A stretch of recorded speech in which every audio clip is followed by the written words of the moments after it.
Yeah! Sorry for everybody who was just watching the VOD for the reason why I screamed. That was louder than I expected it to. Not that you heard it. It was a secret. Welcome, everyone.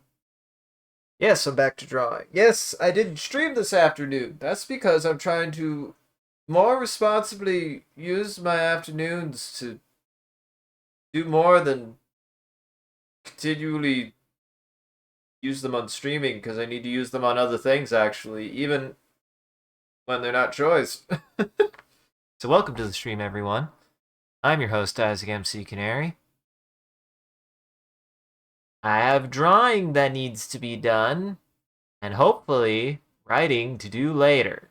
Like I'll either do some writing or editing. This is my thing. Is I think probably some writing and then editing because I think I've kind of made a bit of a situation in which I'll be like, I'll get to writing later, and I'm like, no, actually, Friday's coming. Writing should take a little bit more precedent.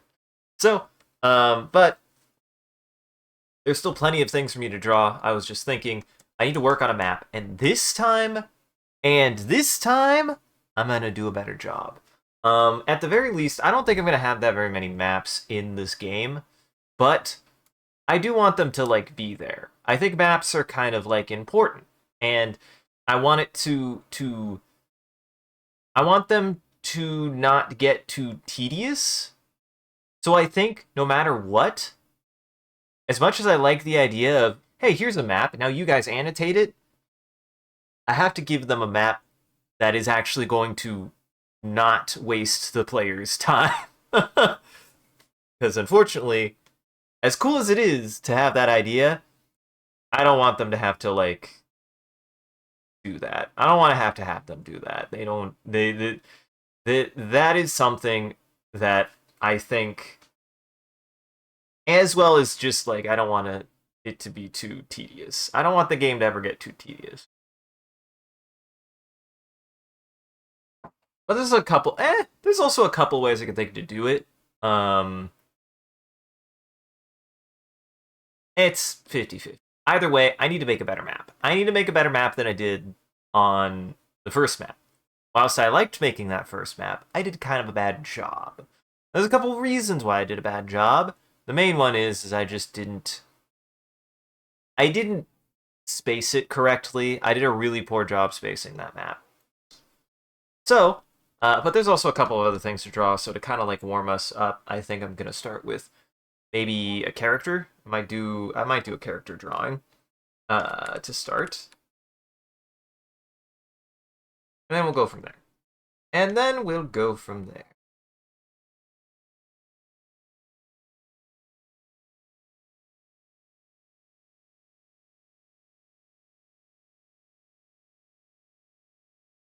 I have an idea. I have an idea.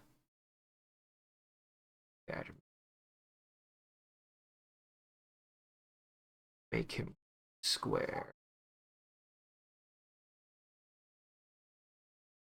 Something about the way that Jackson has described this character makes me think that this man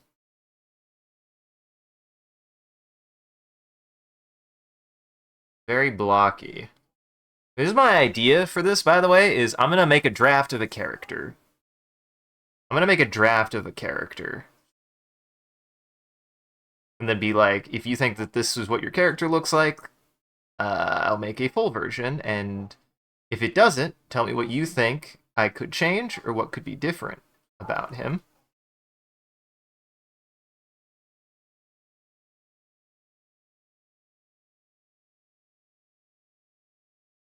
I've been wanting to draw my players' characters, but I don't actually have a good frame of reference.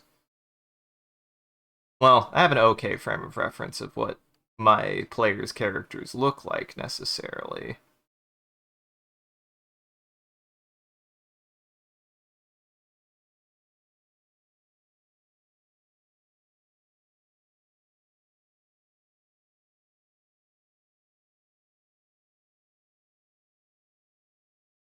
But not necessarily the best idea, so Like, for example, with Jackson's character, the understanding I have is that his character is kind of a stockier build.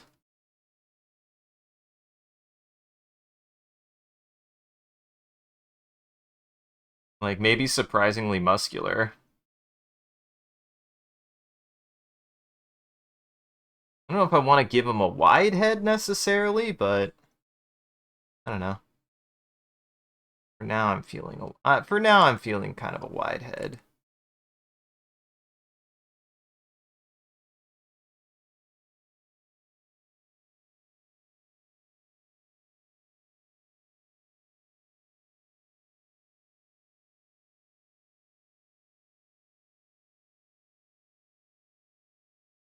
This is what I'm imagining Fred to kind of like look like.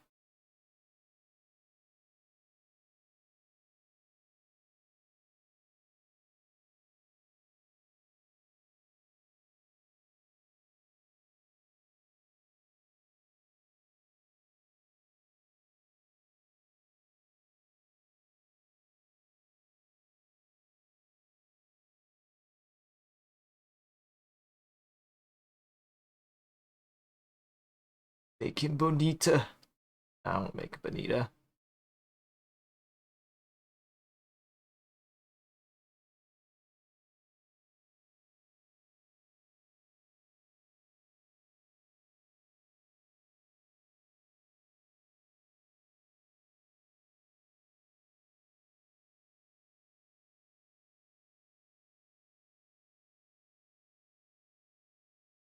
Boy eyes are a little bit difficult sometimes. I feel like I've gotten so used to drawing girl eyes that I'm just like, boy eyes? How do I do those? I only know how to draw girl eyes. I don't know, I imagine his character is very squarish.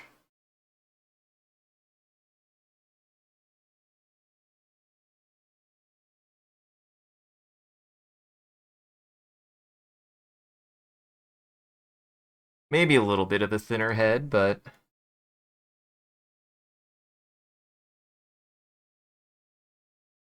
there we go.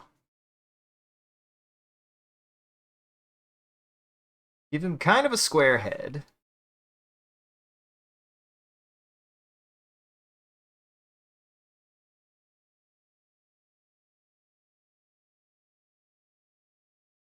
And knowing things I know about his character, he's a little bit miserable all the time.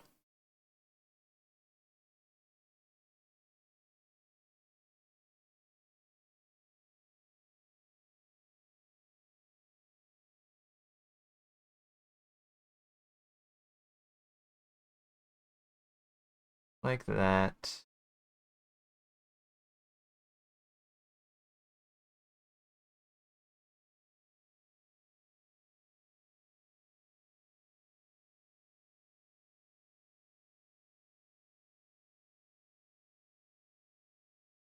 Kind of like that.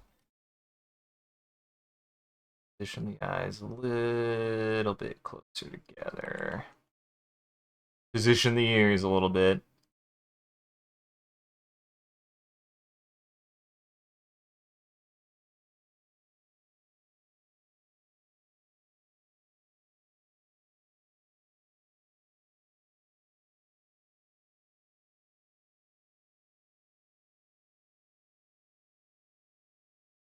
I imagine his character is very tired. I imagine his character is quite tired all the time.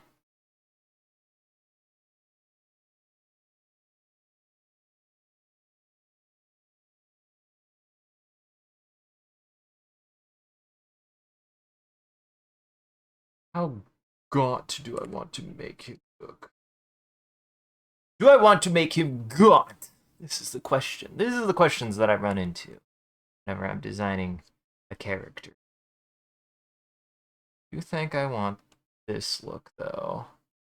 I was inspired by my friend's hair that one day, okay? And it's literally his character.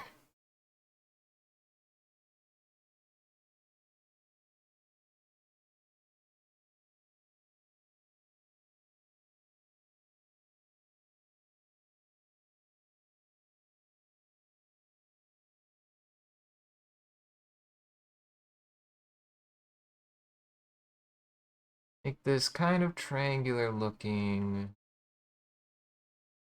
This is something I want to just get better at in general. So, because he described his character as actually being surprisingly like built. Like he's not like buff necessarily. He's not like a weight. Well, I don't know. He described him as being actually surprisingly like fit. So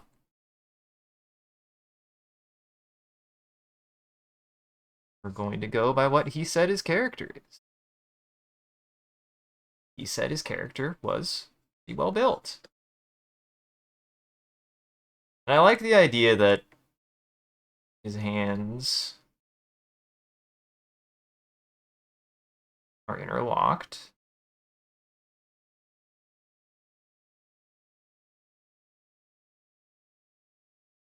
Doing one of these. He's doing one of these. He's where his okay. So his palms are in. Palms are in here. Got palms in here, right? Got a thumb over. A thumb there.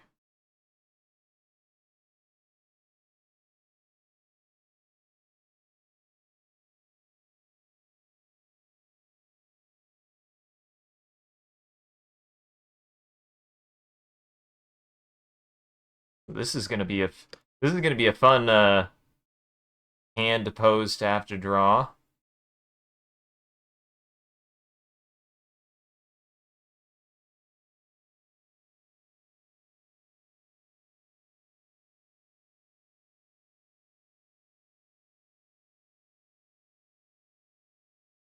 And the idea I have with this is actually I'm going to draw a draft of each of my players' characters, and then I'll share them with them and be like, does this seem about right? Would you do something different? What would you have changed? So I'm gonna like make a sketch for each of them, and then when I have a better idea, like when I share the sketch, I'm like, okay. When they tell me like what could be changed, what's different, I'll make an actual one of the like full body photograph scenes of them.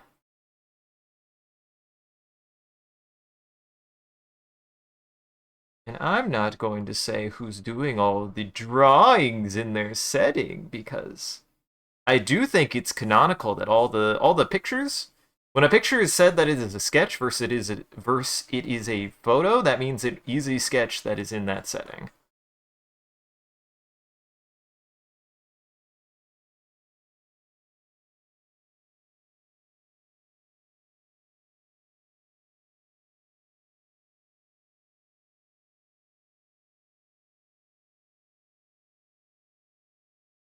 Then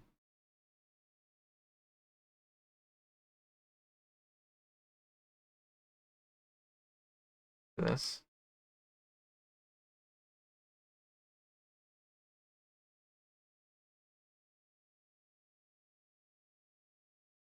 I'm only slightly putting off drawing that map, by the way. I'm only a little bit nervous about drawing that map. I think that map is going to be particularly difficult to draw. Because I'm a little intimidated now. I'm like, ooh boy, I was not ready the first time. And that's fine. How you gotta learn sometimes. Better I did it at all than didn't try. You know?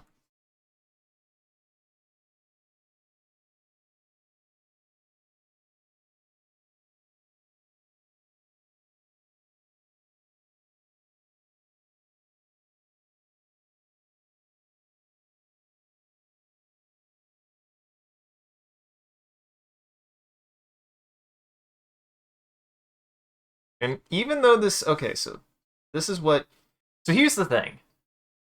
I will start with this. These are his slacks. He still wears his jumpsuit. Kind of like that. Got an undershirt.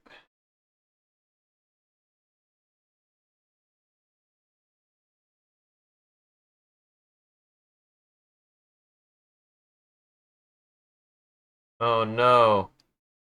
Oh boy. Jackson, don't look at this. I might have made your character hot. Oh jeez.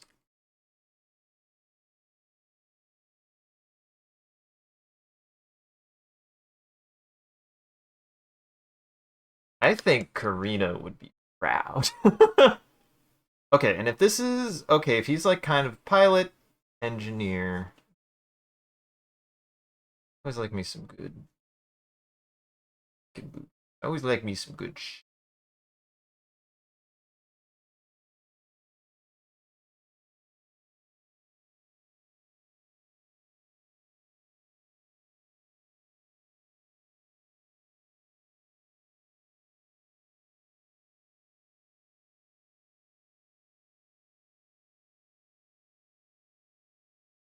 that.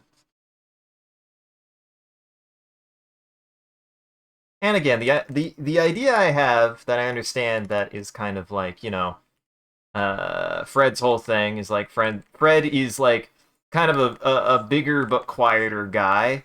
And he's big. That doesn't mean like he's like a big fighter or anything, but he's like just built. He's just a built character. He is what they call an ecto and he's what they call a xenomorph. No. Is it the ectomorph? Now I can't remember. Can't remember my human body size shapes. Give him those. Gotta give him those.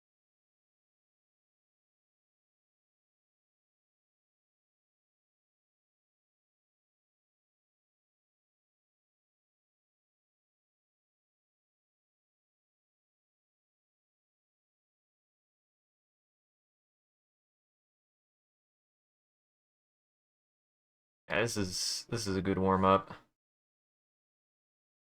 I'm gonna set him in the pilot's chair. Like this pilot's chair, kind of like to imagine it's got down on the ground here.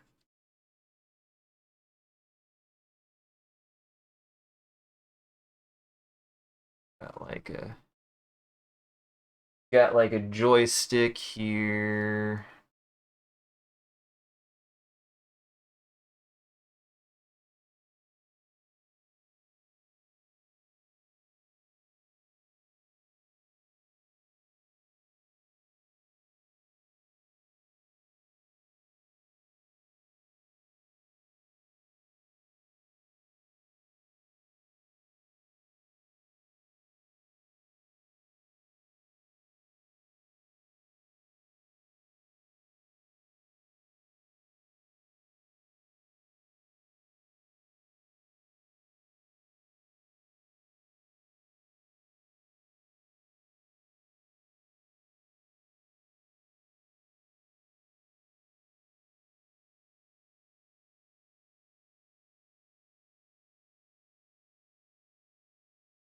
Kind of give it a weird kind of chair shape.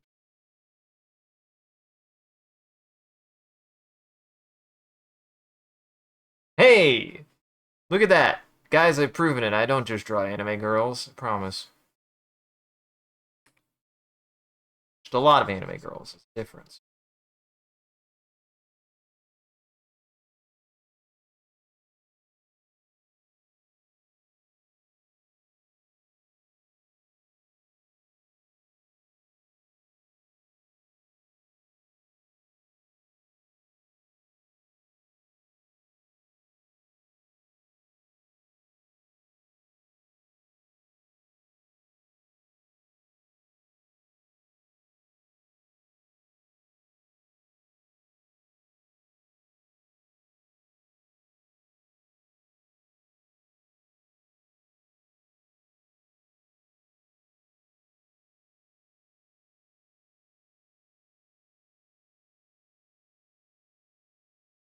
Don't need to necessarily draw that. That's something I'm learning. Is I don't necessarily need to draw those parts of the legs because it's already kind of awkward here.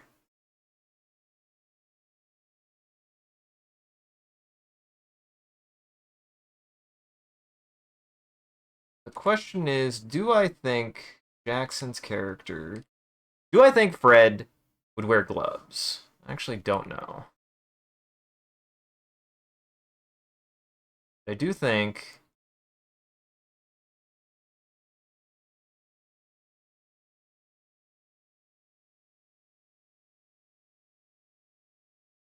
Also need to figure out how that would work. Yeah, no. I don't need to. I need the detail, maybe, but I don't need to.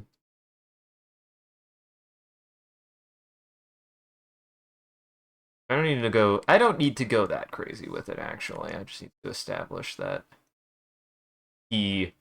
I need to establish that kind of like drawing this. Like, I don't know. I imagine that his character. His character does the thing that I would probably do, which is I wouldn't wear the I wouldn't wear the whole thing. I wouldn't wear the whole suit. I would wear just like just like the legs and keep the rest like wrapped around.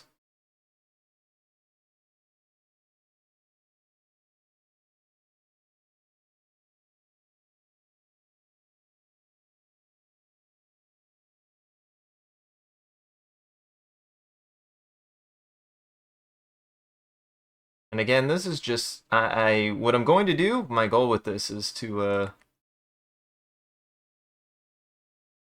just draw this part.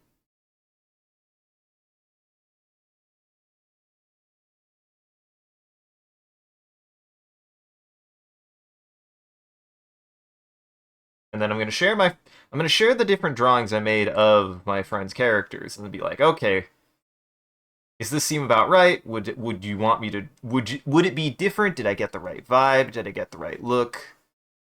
What kind of person would they actually be?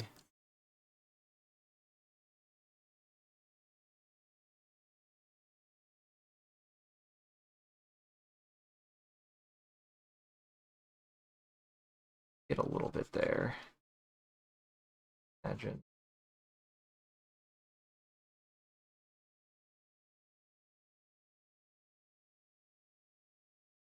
What we're gonna do.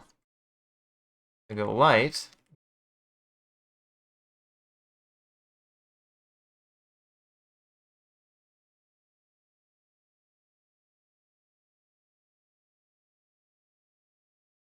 I'm gonna start light. Fill up some of this area.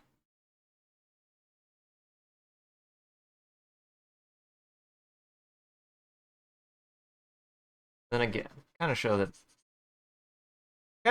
his hair is darkening from roots down. I don't know. I like the idea of that.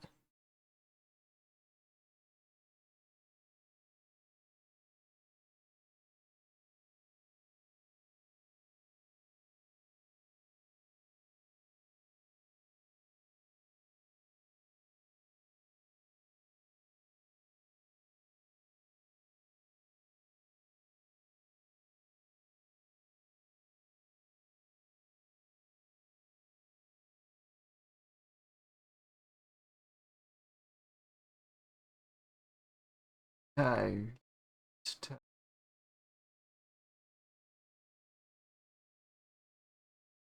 Just tired.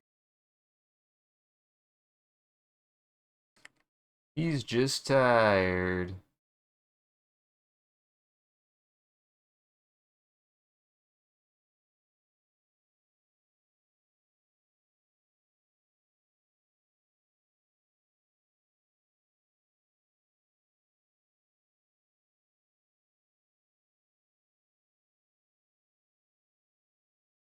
This is just something I've gotten better at in general, is like I actually am, especially with these like sketchier stuff, I just actually outline stuff. And I mean like outlining and doing contour line art is something that just generally is something that I enjoy to do and I've gotten decent at, so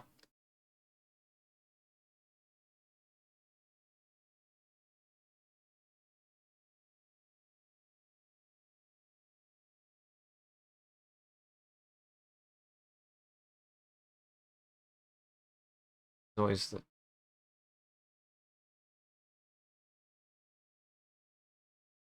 I feel like creases are something that I really struggle with when it comes to clothing.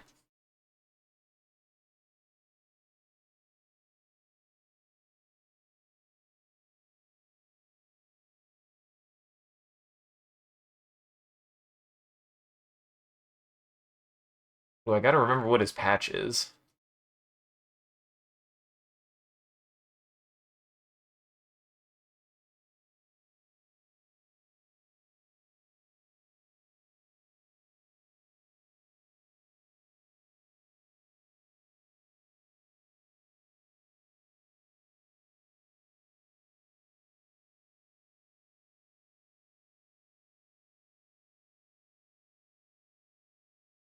You're welcome, Jackson. I know you wanted your guy to be a deadbeat, but I made him a handsome deadbeat. If you're out there.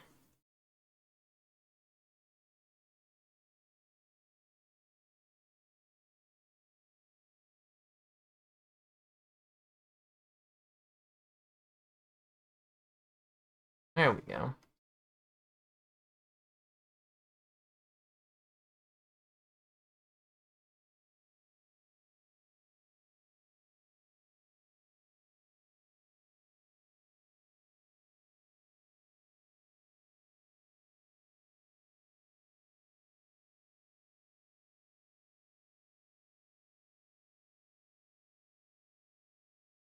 Yeah, we'll just have to leave it that way.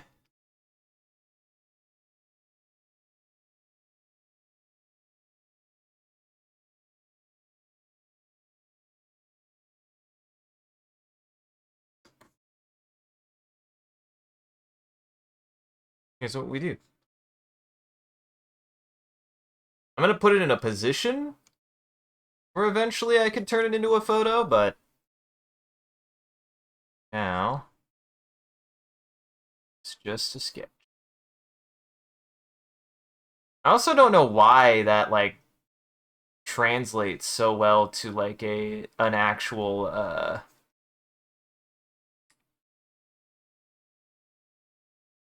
photograph look. Like I actually really don't know why that works so well. Works. Just works.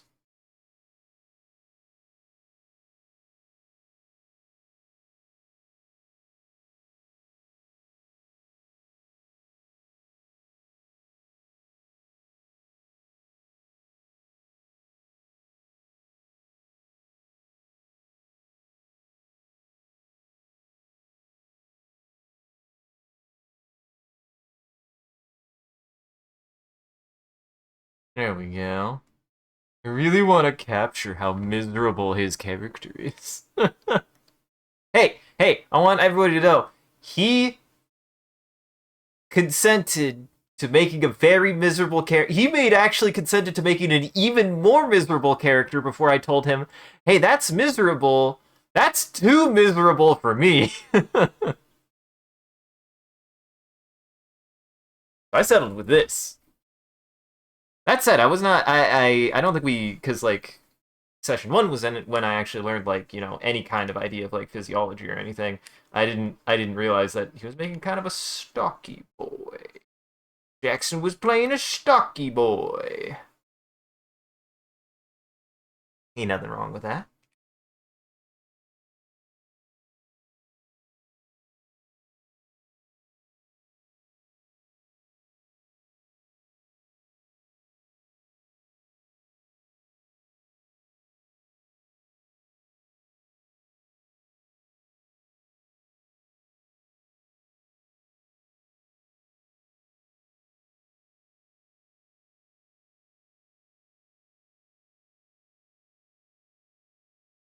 We're gonna try to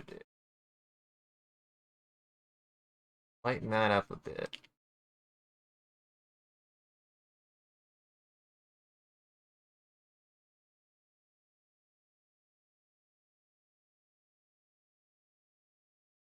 There we go.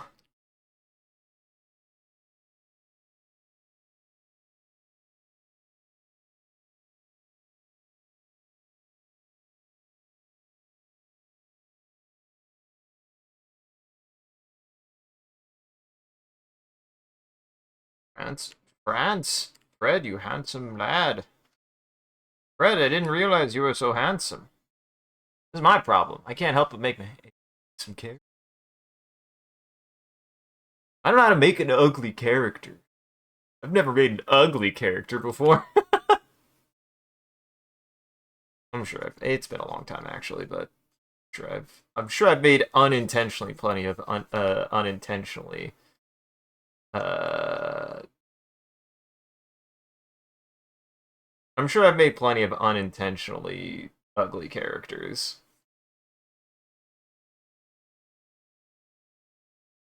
Always remember, folks, not about you ain't there's nothing wrong with making a character that you find attractive. If anything, hot take, if you're doing art, you should make a character that you think is attractive. That'll help you process things you think are attractive.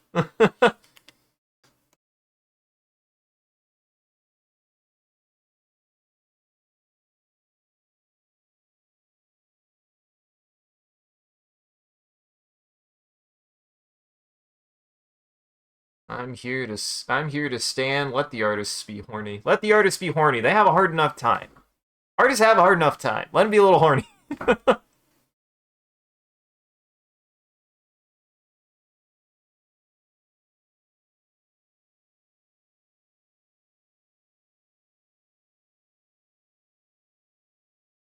That I don't. I like the idea that the pilot seats are fixed. I like the idea that the pilot seats are fixed. I don't like the idea like if the pilot seat moved around at all or anything. And we'll see if I get to actually doing any map design. I want to get to some map design, don't you worry. I just if I will.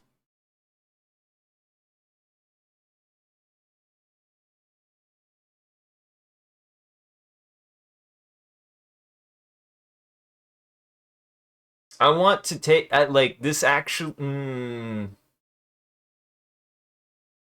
might be an impossible picture that I've made actually. Given the because the perspective, like if this is a fixed seat, you actually wouldn't see it from this side. Who cares? This is my drawing. I don't give a shit. This is my drawing. Fun fact, everyone: if you've ever noticed in a piece of media when it just seems like that doesn't make sense, it just turns out sometimes the artist goes fuck it. I would believe that anyway. Sometimes the artist genuinely sees that and goes, "No, I've already put this much work. Oh well." Hopefully, they'll do it better in the next one.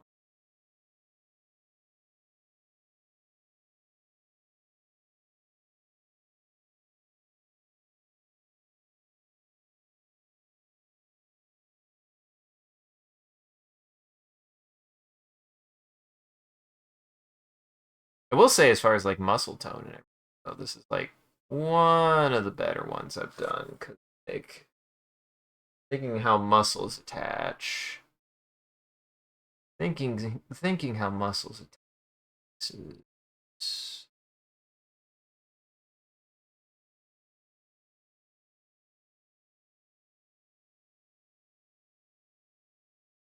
Thinking how muscles.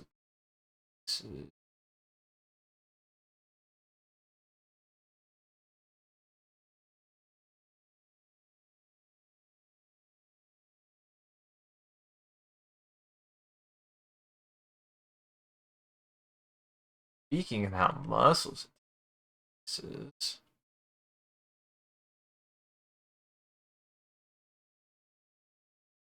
I mean, this is just a good practice bit for me to process a little bit better how muscles attach to play. It is a little bit weird.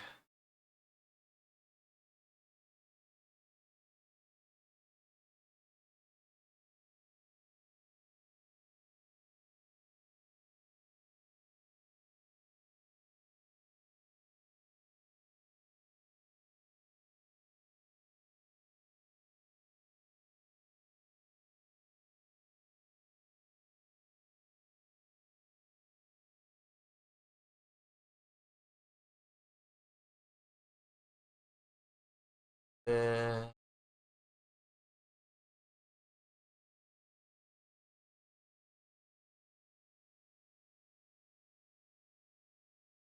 the weird thing about muscles is muscles kind of attach. They don't necessarily attach at random. They really don't. They attach in specific spots.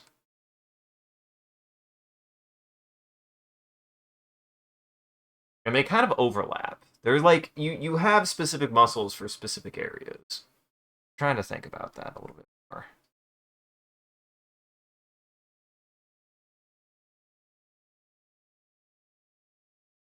Bigger thumb. Give the man bigger thumbs. He needs to be able to grab things.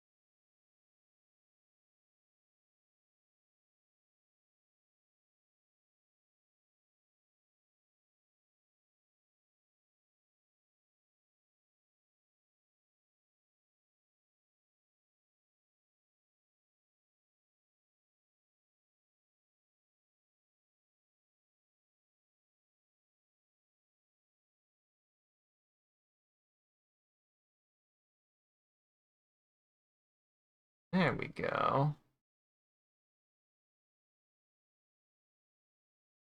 There we go.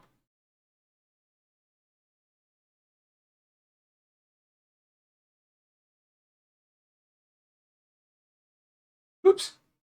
Then all my work went away. Boy, that would be embarrassing. It's a good thing this is a good enough program that even if I saved it and did that, it would be able to undo. I'd have to save it, log out, and actually probably just logging out would be enough to fuck everything up if I ever did anything like that. Probably.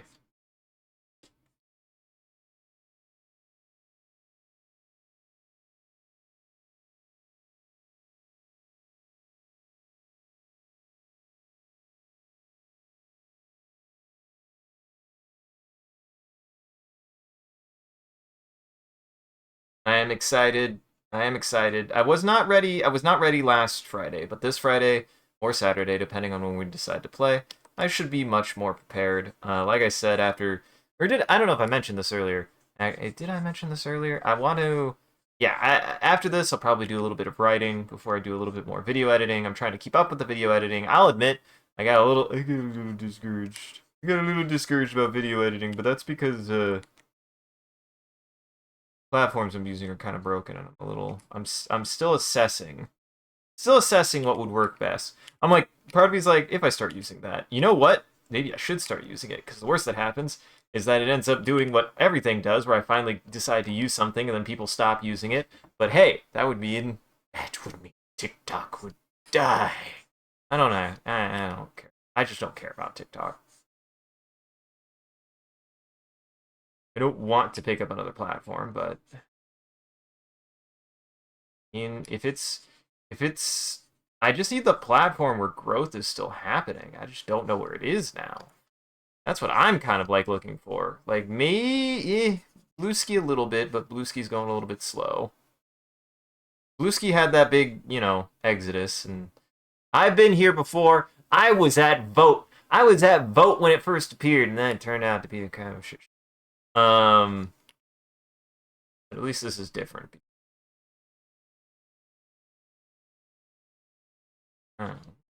Actually, I don't know why it's different.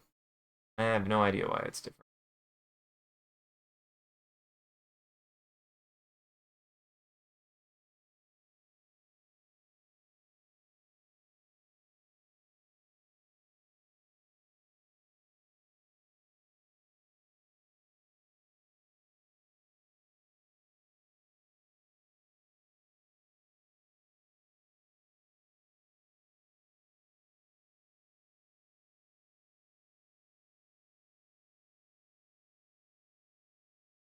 I don't even know if Vote's still being used. It's probably is, and it's probably being used by not great people.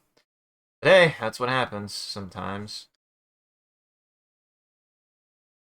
Be fair, I have held fast though. I never went back to Reddit. I never did. I did my time with Reddit, and then the great AMA fiasco of 2014 or whatever. I think it was is that 2014 or 2015? I don't know. It was near the end of college for me. Um, I remember that happening and being like, well, okay. And then I left Reddit with a bunch of other people, and that's how I learned about Soapbox Banhammer, which is where I hailed from on the internet for finally coming to my social internet maturity was Soapbox Banhammer, which we've talked about. We've talked about that.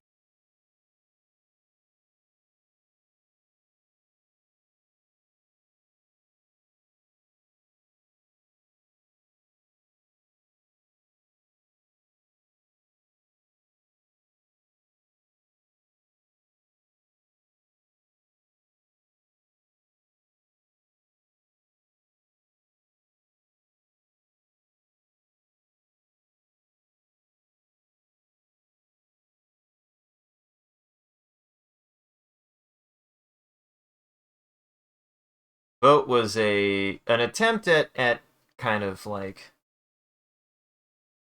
one of the earliest that I know of like, oh hey, a popular platform kind of shit the bed, everybody leave it. That was the first attempt at that I ever saw. Was Vote. VOAT. Had a goat as their mascot, and I mean, it was exciting at the time. It certainly was, but I certainly would say that I'm a bit disappointed that it ended up just kind of shitting the bed. But I also am like, the problem that we have is, well, the well established thing, ironically, did get well established for maybe a reason, even if not good. Hard to make everyone leave something, no matter how much it fucks up once it gets to a certain size. I will say that is like just something that's really difficult to do. I think everybody knows that. So I'm like, I want to either I want one of two things: YouTube to figure shit out, or something else for me to go to start using. I'm not even against continuing to use YouTube if YouTube would just figure its shit out.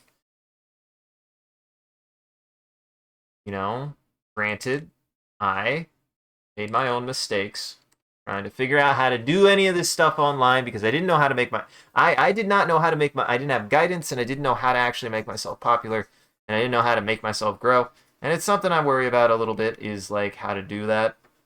I'm trying to do a little bit better at that. I'm trying to actually engage with people a little bit more and engage with other communities a little bit more to like figure that out, to start like networking and getting like my name known.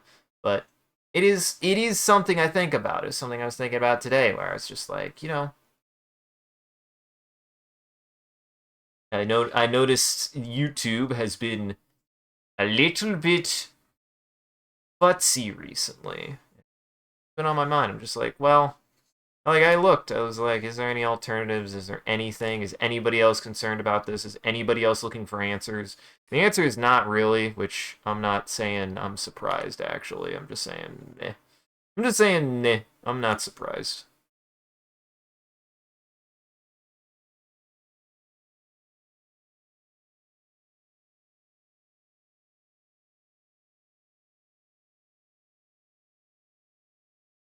That was fast.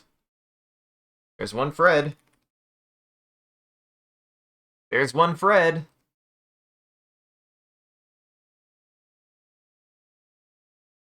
That came out good. I like that. I like that quite a bit. I think I did a good job of capturing his vibe. Also made him. I think I made him the right age. How old was Fred? How old is Fred? Fred, how old are you?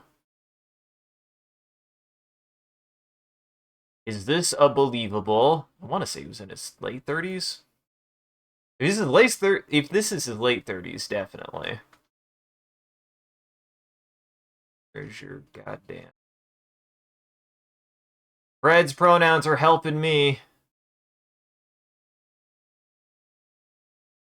Oh wait, no, I asked them. I didn't know.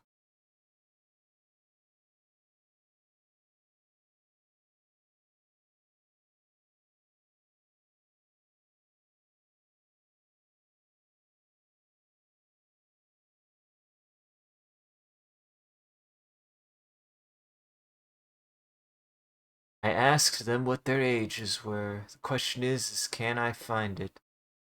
Maybe I wrote it down. I'm like, maybe not. Can I find that? And I like took 2 more seconds in my brain to go, maybe I wrote it someplace else. This is the pain that I have, is I'm both meticulous and awful at taking notes at the same time. I take so many goddamn notes.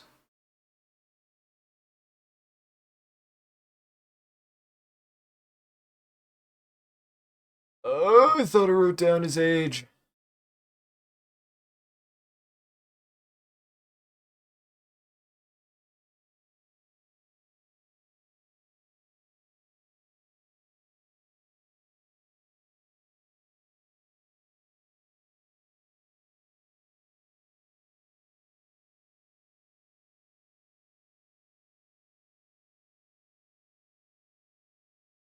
Aha!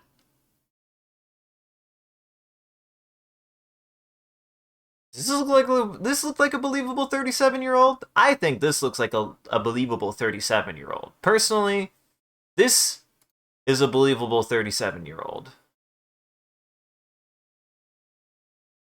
Stream VOD title.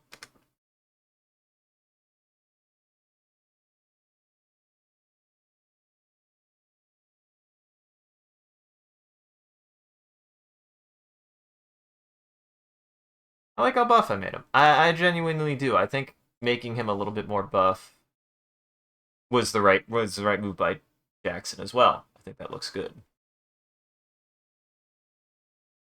How fuzzy do I make this man?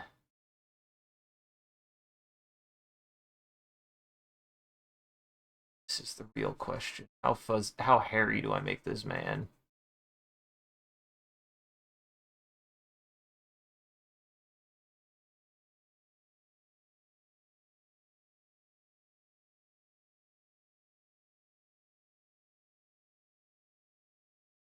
How hairy do I make this lad?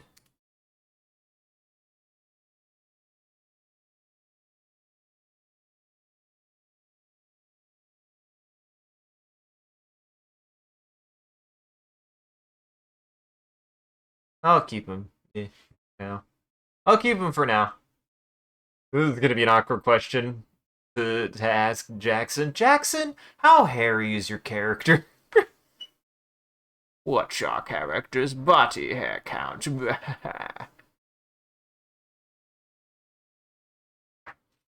right answer. There is a correct answer. The amount that makes me not have to draw it.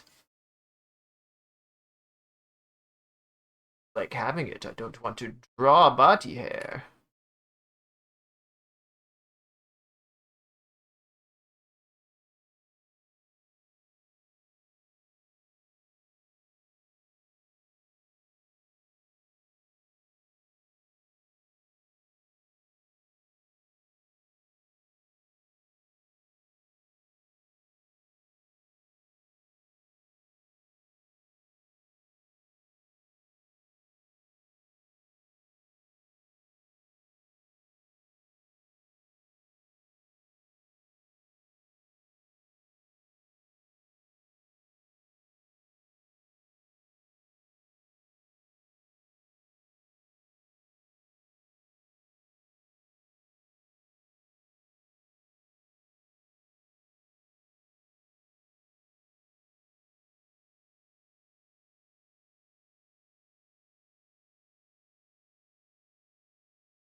Let me think. I want to go straight into the subway, or do I want to continue that? I mean, we're at the first hour. We're at the first hour mark, which honestly, getting that done in the first hour is pretty good. Getting that much done in the first hour is pretty good.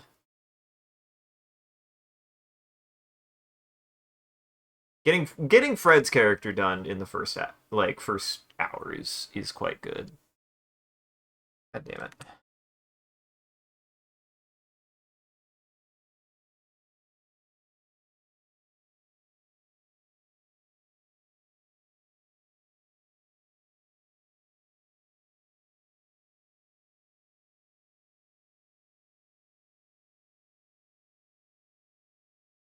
He's just a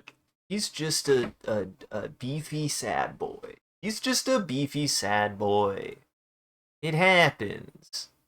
Sad boys are allowed to be beefy and Sad boys are allowed to be beefy, and beefy boys are allowed to be sad. It happens.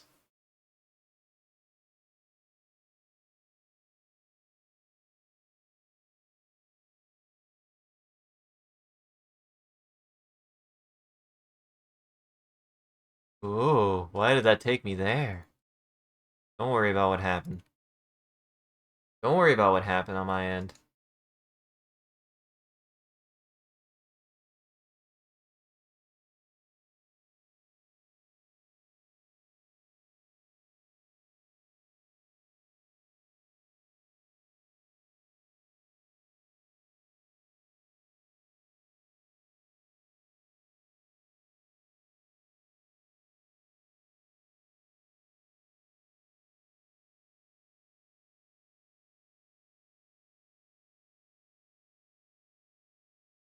Do this.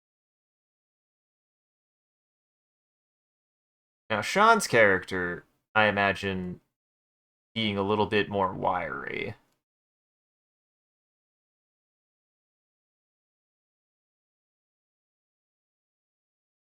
You got that. You got that stash. You got that stash.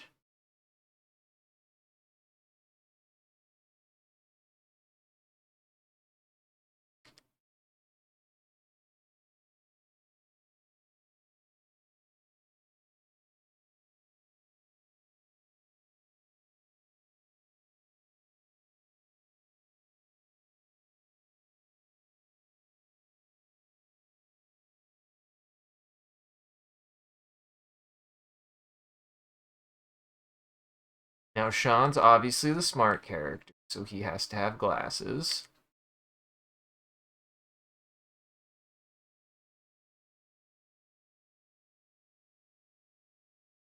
I don't think I want his hair to be necessarily that big, but I definitely want him to have, like, bigger, like,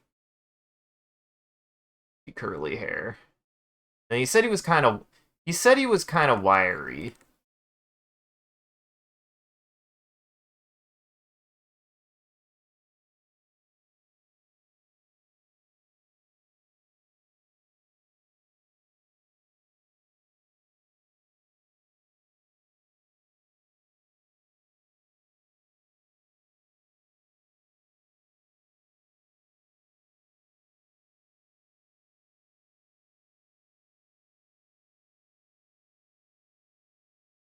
Kind of like that.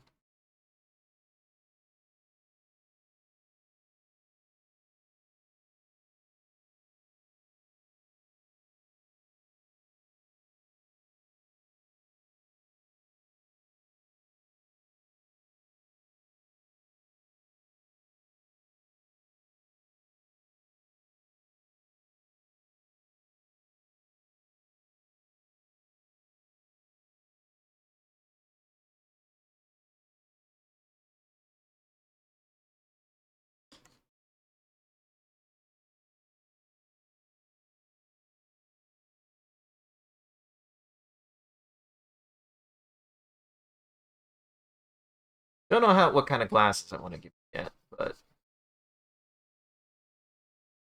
now try to like imagine what he would be doing with his hands. Kind of giving him some special hand treatment here for the moment. Give him special hand treatment.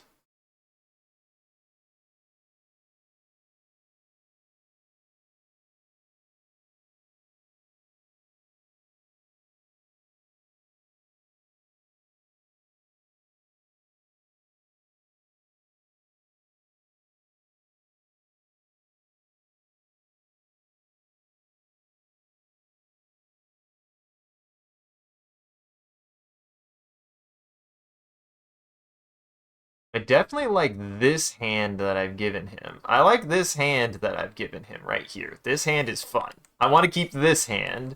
Gotta figure out this hand. Definitely want to keep this hand. Gotta figure out that hand. Sometimes one hand just comes out perfect, and then the other hand, you're like, how the fuck do you draw the other hand? It just happens.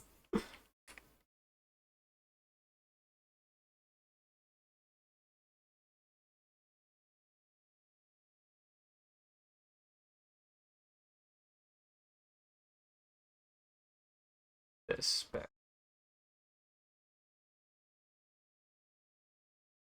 You've got an arm here. Going here.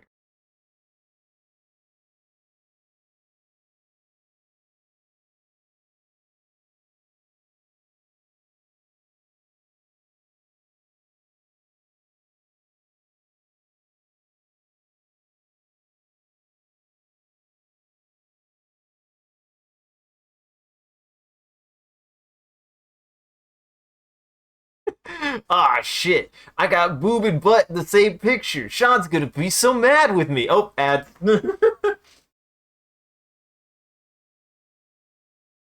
I do like that hand. That hand came out. Hands are weird sometimes. I do like drawing hands. Don't get me wrong. I do like drawing hands, but sometimes I'm like, how the fuck am I supposed to draw a hand? And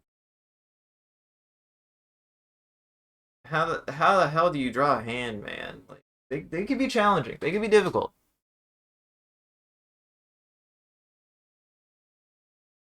Oh no, my oolong tea. It's cooled down. No. How have I let this happen?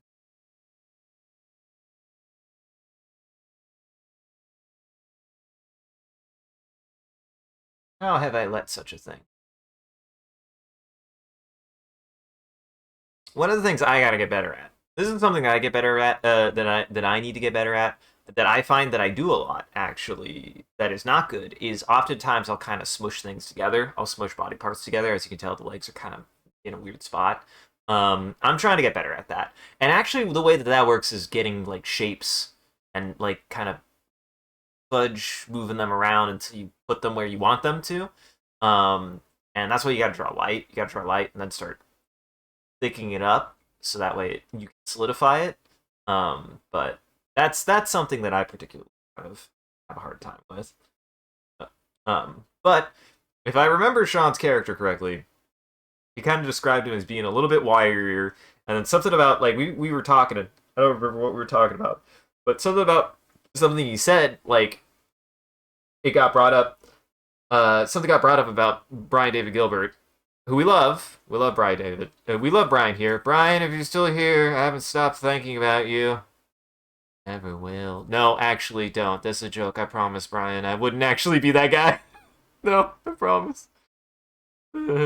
Anyways, um, this is just a comment, a joke that I made that was just like, oh, that's what I imagine your character looks like. So now I imagine that his character looks vaguely like Mr. David Gilbert. I think his character looks a little bit like David Gilbert. So I'm giving him poofrier hair, giving him the stash, glasses. That's definitely what I'm gonna do. I'm gonna make the other side of handsome.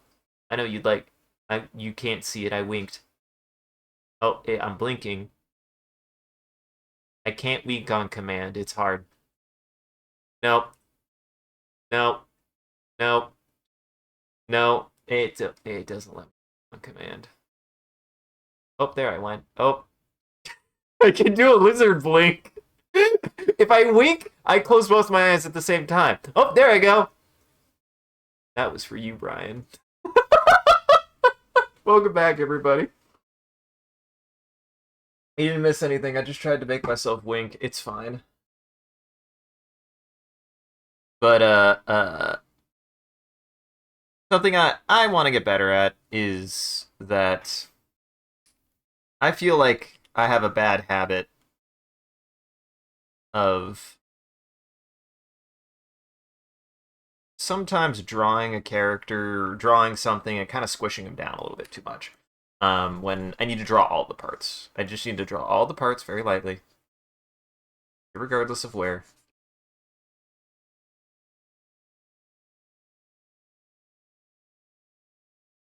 Go from there.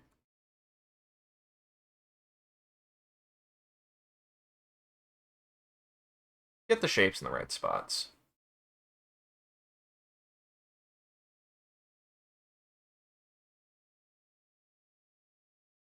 Now, before you ask what this pose is, I don't know. I'm guessing he's gonna be sitting at like he's either sitting or he's standing. I haven't decided yet. Where you gotta sometimes make some decisions. If Mr. Ross has taught me anything, decisions are hard, but you still need to make them.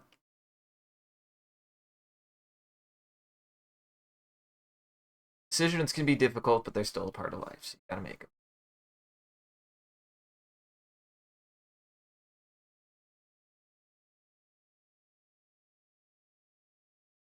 Woo! Oh! I make him go, oh! Made Sean's character go, oh!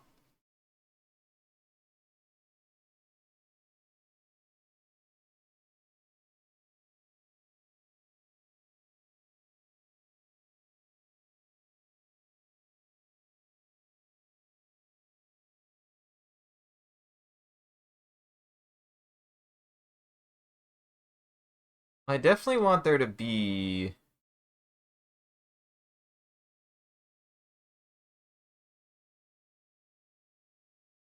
See, if he does that, need his leg, like, around here.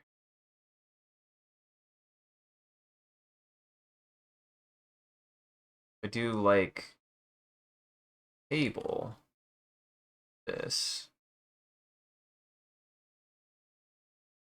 I feel like I block too much. Because I don't want to block too much of his character here.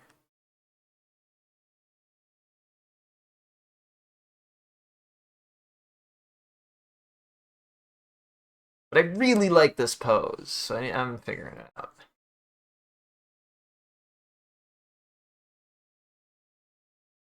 Wait. Give him us a rap.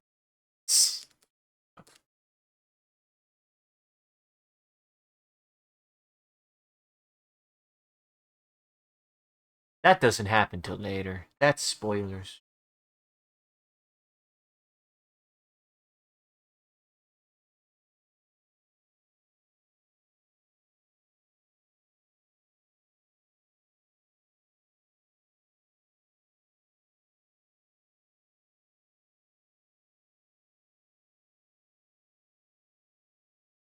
I did something like this. Very silly.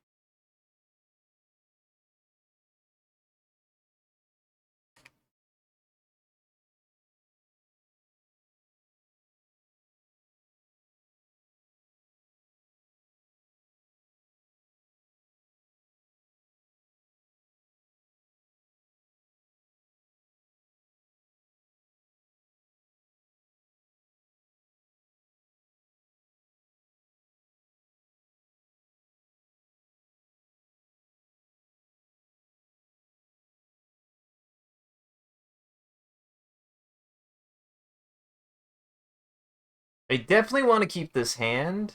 I definitely want to keep this hand doing something. I don't know what it's doing that for, but it's doing it. I want him to keep this hand. I do want this pose. I just don't know what to... I just don't know how to stick his arm.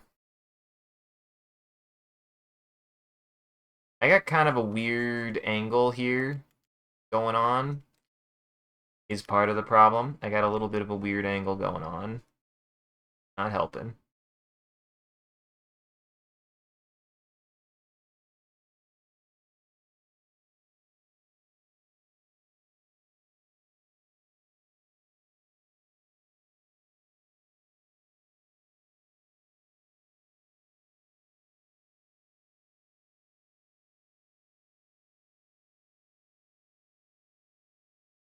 Also do some...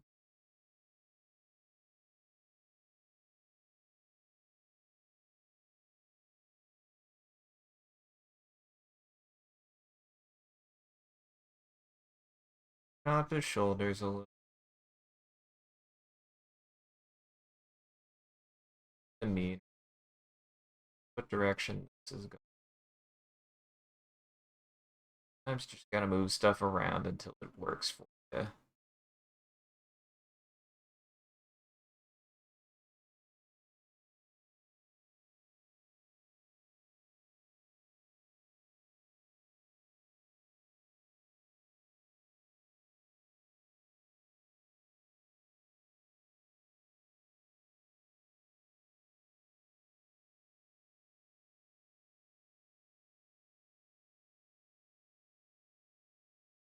Always do something like this.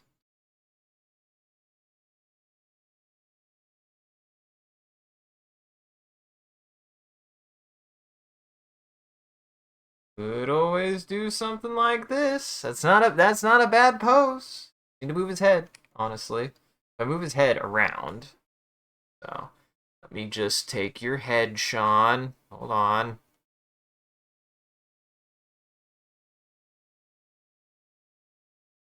Take your head, Sean. Boop. That's better.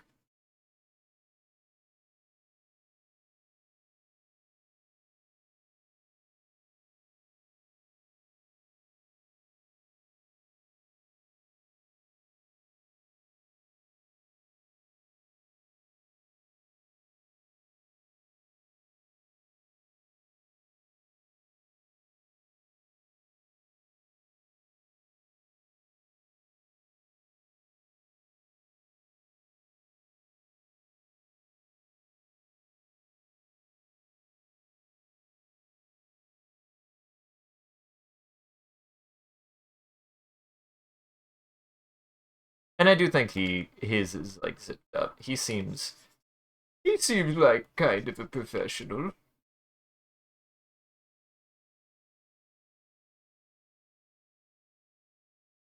Ooh.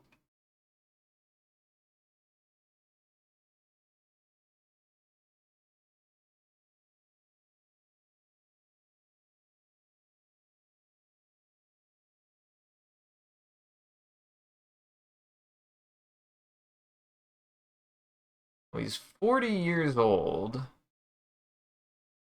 Tall motherfucker.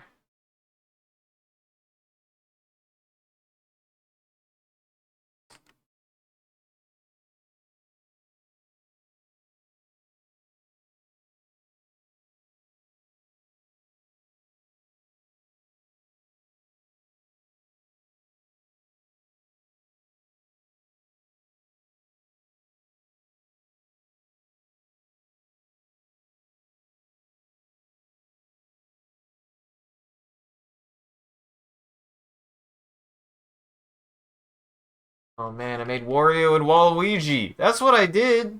Ah shit. Ah, god dang it. God dang it. I can't do this every single time, guys. Only a little bit of a Ouija head, but ugh, such a trap. He's inceptive. You gotta be careful when one of the Warrios gets into your stuff, man. Actually, I like this. Yeah. No, don't do that.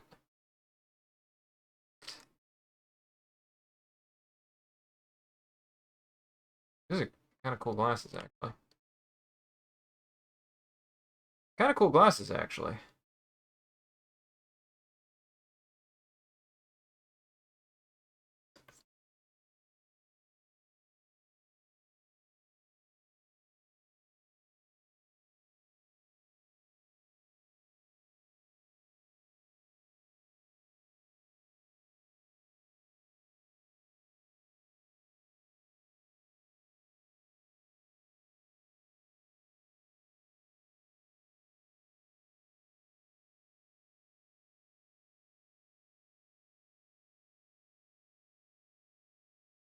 And then he has the severed head.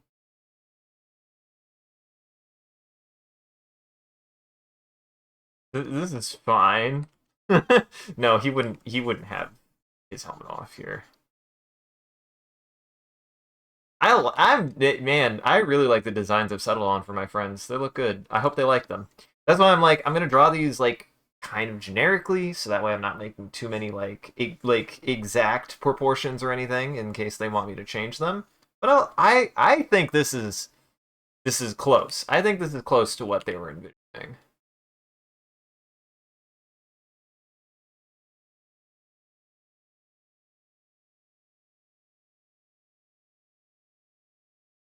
John being 40 years old, it's hard. Colia being 40 years old is pretty tough for me, actually. I don't know how to draw a 40-year-old. You think I barely know how to draw a 37-year-old? You think I know how to draw a 40-year-old? I don't. I don't know, man.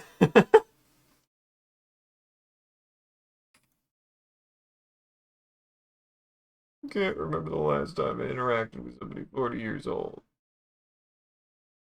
Saying. Not saying I never did. Or I haven't. Saying I can't remember.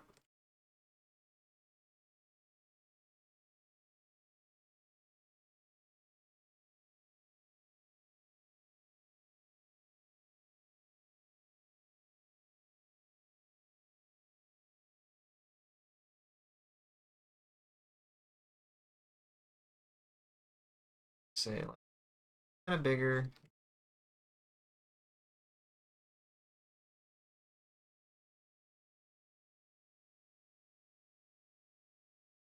Yeah. Colia's kind of tall. Like Colia kind of tall.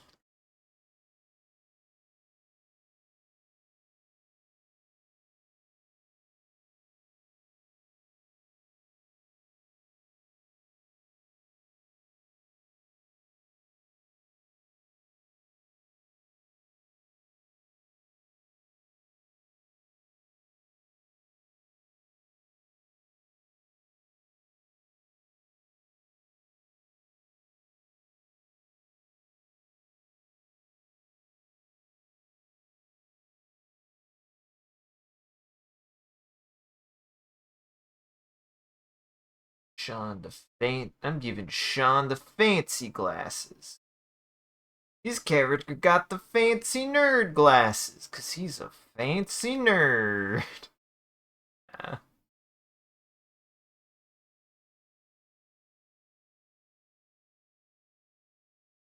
What to give Colia? What is he looking at?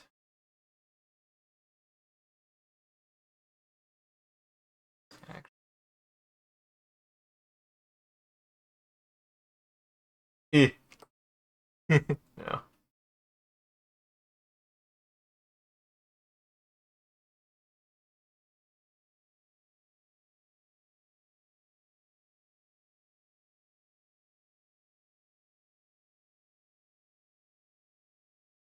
Because what does he have?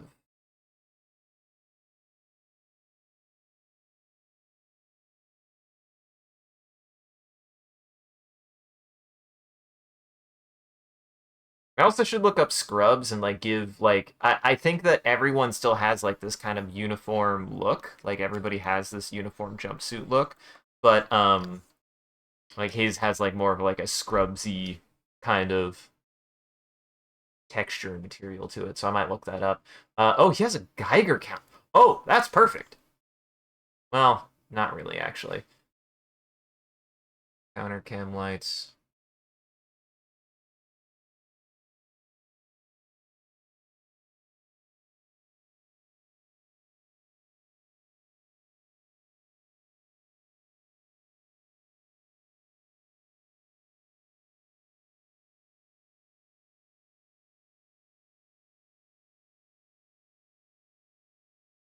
I'll give him.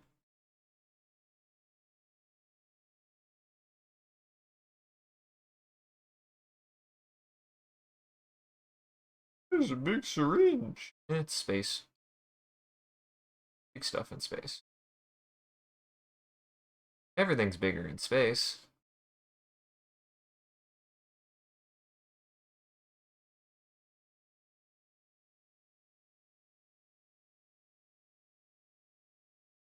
Except I gave him dynamite instead. I don't know what to do with this hand yet. It's going to draw him like this. Again, I don't know what. I'm not sure what he's doing in this scene, but he is standing there. Again, this is just establishing kind of his character physique, generally what he looks like. He doesn't have a hand. I thought, would he do that about Colia? No.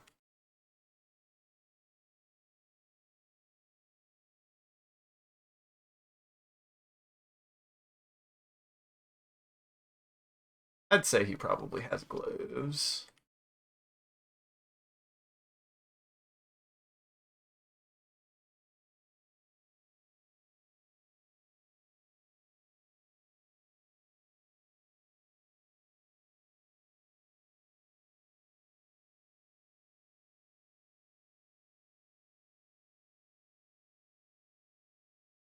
That helped.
There we go.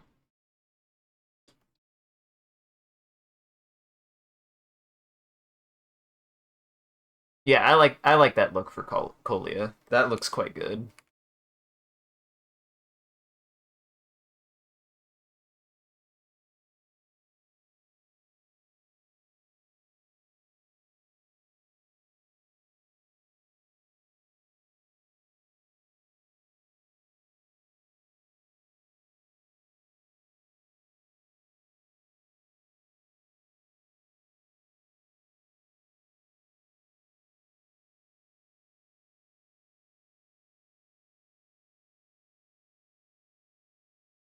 Just for now.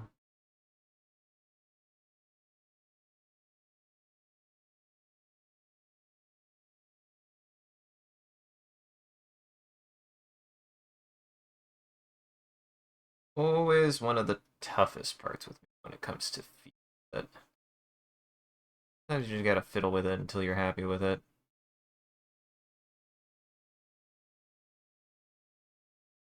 Sometimes you just gotta fiddle with legs and feet until you're happy with it.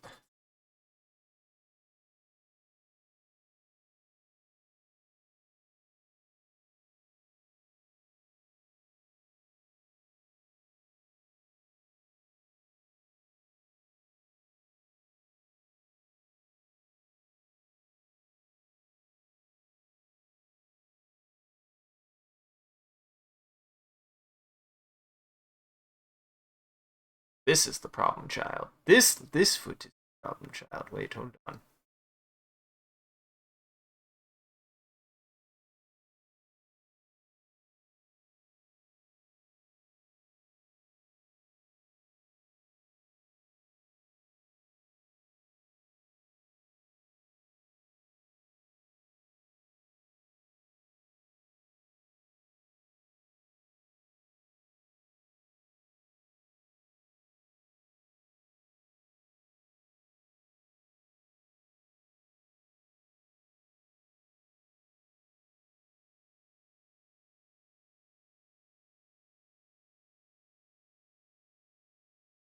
Oops. Just do what works. Just do what works. Sometimes you just gotta try stuff. Also, you just gotta do what'll make the most sense.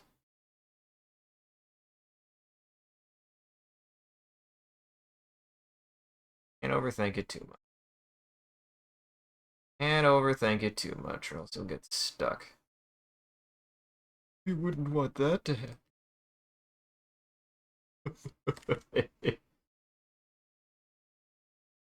I would never have that happen.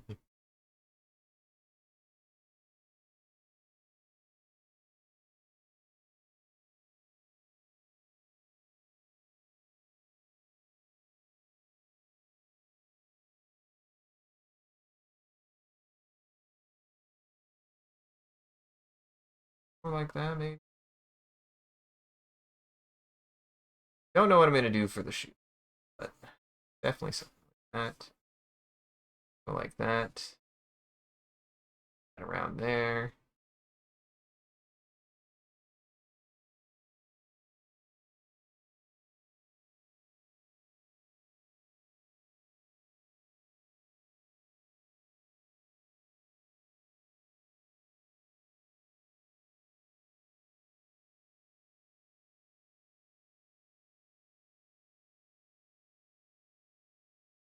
I'll just drop this and be like, hot or cold, how close did I get?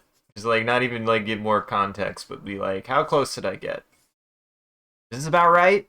Is this about correct for your character? Hmm? Never tell me. I'll never know. Oops.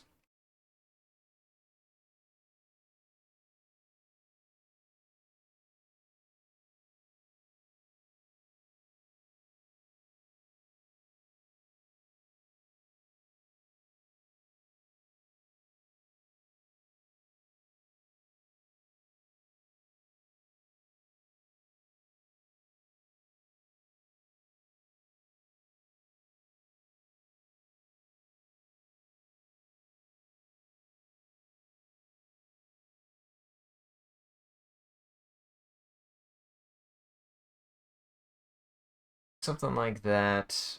Maybe grab.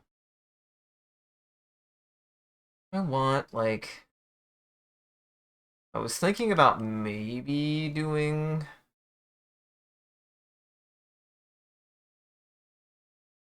something like this, maybe, but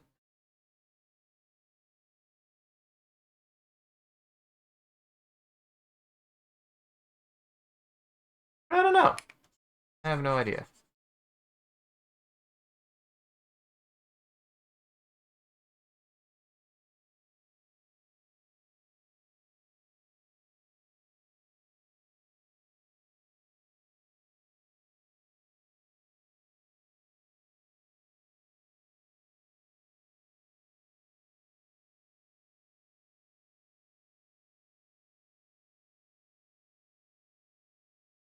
I'll chill out his hair a little bit. I made his hair a little bit too big, I think.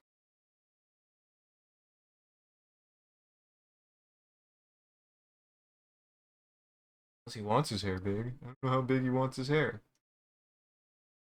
I'll chill it out a little bit. That's better.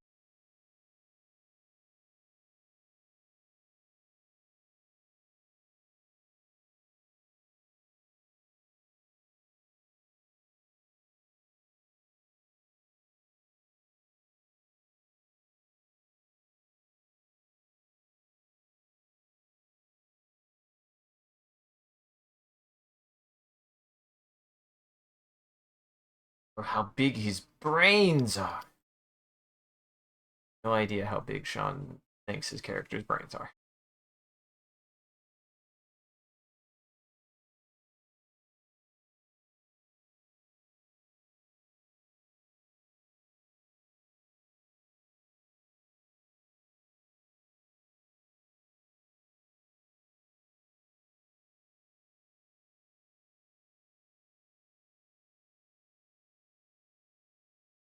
Hmm. Learning something about doing curly hair. Girly hair, that's different. How to make that work. That's fun. Yeah, I want that.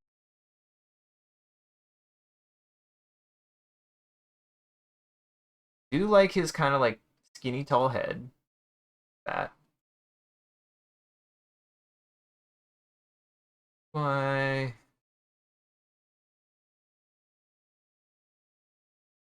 Maybe. I don't know. Haven't decided. Any facial hair. Not. I'm not a big facial hair kind of person, so like what's funny is like I feel like I don't prefer characters, even male characters with facial hair, but I've seen good facial hair. It's not like I don't think facial hair can't be done. I'm just not fond of it personally. It's not my thing. It's not my thing, and it's not my interest. Not particularly attractive facial hair personally. That's just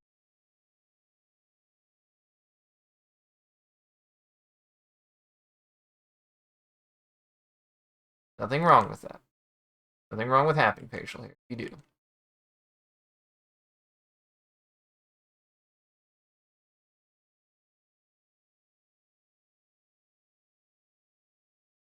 I've never really had good facial hair. Probably contributes to that, so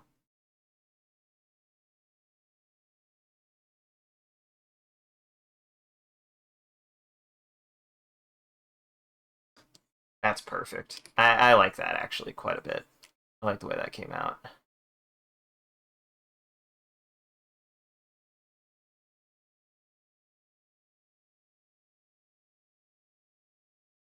Latexy vibe to them because I think he still has his gloves on. I think he would still have his gloves on.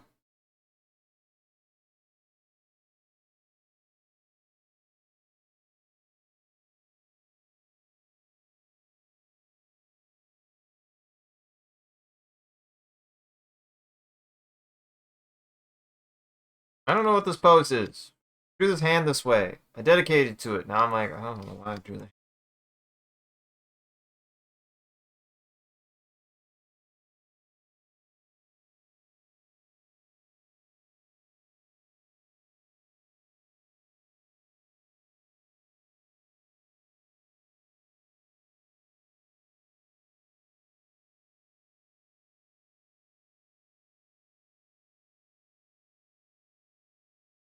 I'm also a chronic head. I'm also a chronic forehead hater. I hate foreheads. You kind of hate foreheads.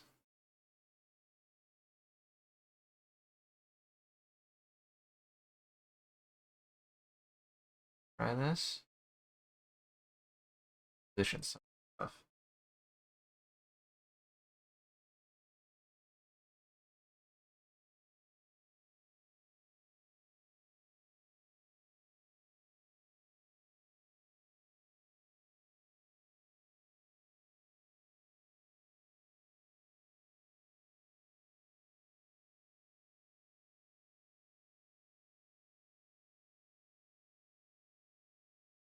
Hmm.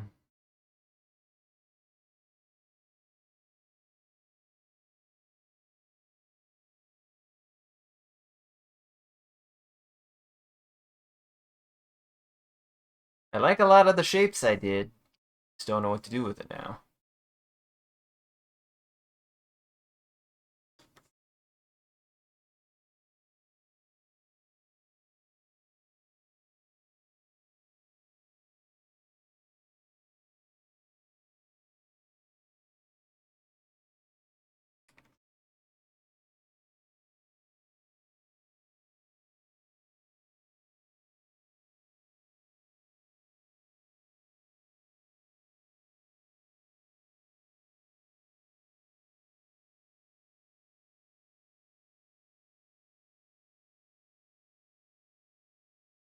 Now a part of me is like, I kind of wish I would have had him like crouching down or something, but that's a lot of work.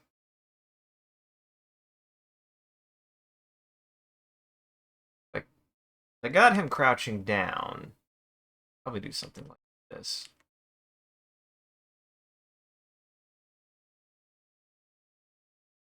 First off.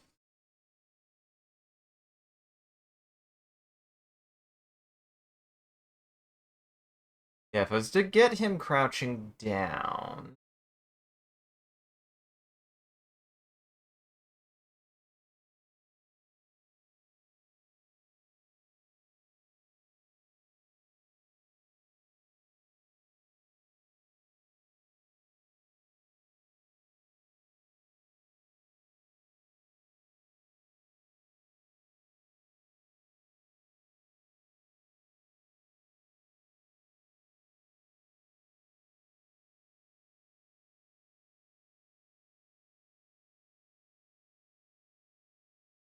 I don't know what he'd be crouching for, so never mind.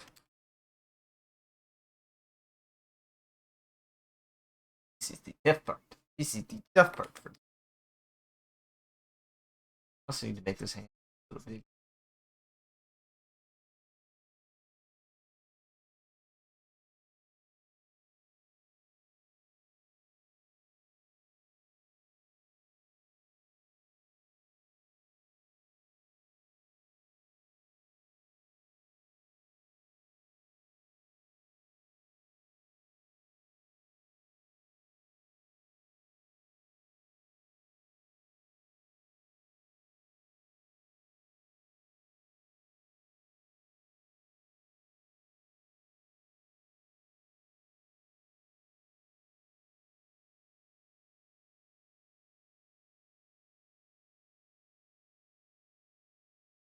Palm out like maybe like that. Uh, this.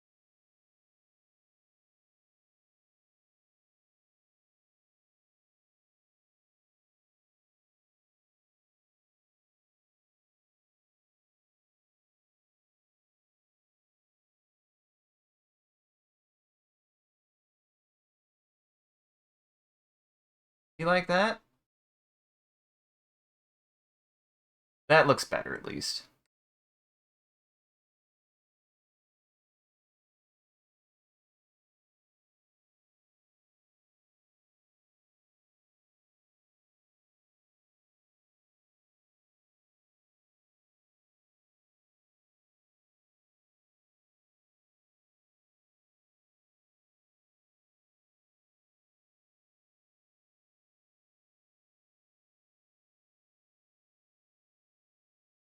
Got there.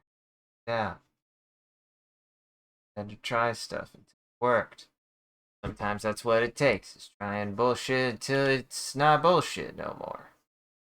That's what I know what to do best, is trying bullshit. Bullshit works or don't work. At least I tried it.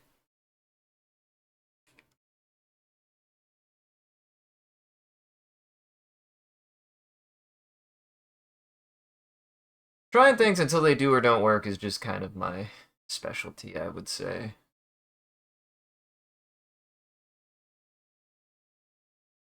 Trying things until they work is more my specialty.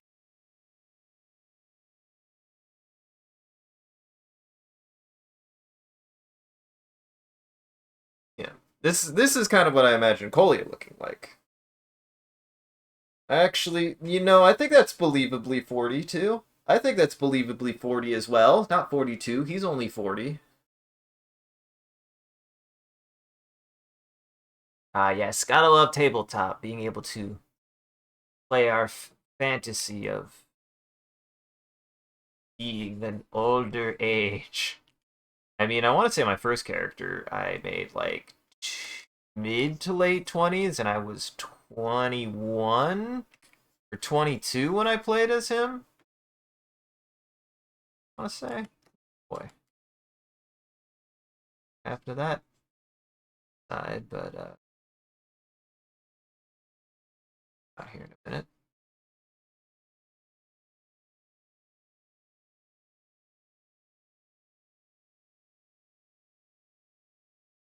Make his head a little bit. Maybe make his whole head a little bit.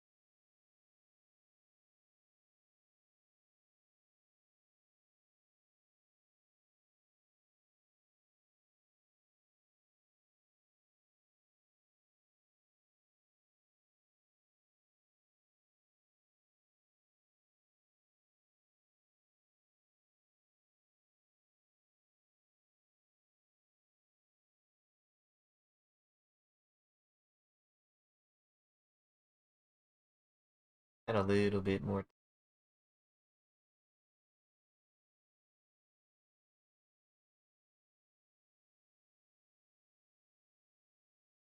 Mainly just trying to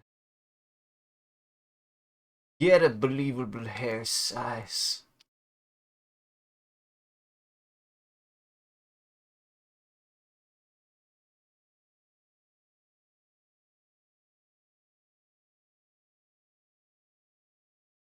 Ooh. Ooh, I like that stash. Ooh, I like that stash.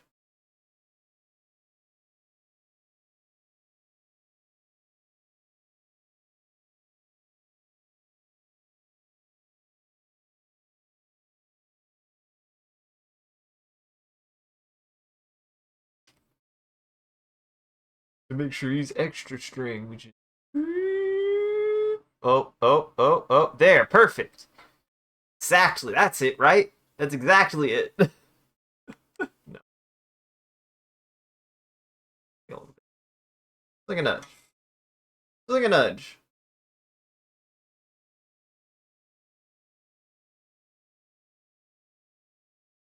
Yeah, I like that. I don't know what he's doing with his hand. I don't know why he's doing that, but he's doing it. I made a fun hand, so now Colia does this hand. Colia does that with his hand sometimes. I don't know why he does. John, you gotta canonize why he does this.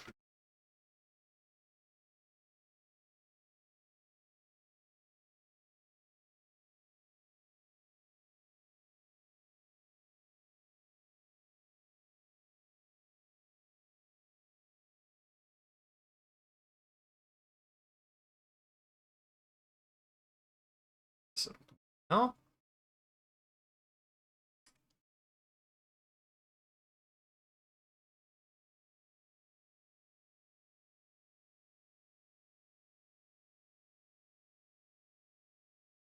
A button nose. Kind of like that, actually. Makes it a little bit more distinctive.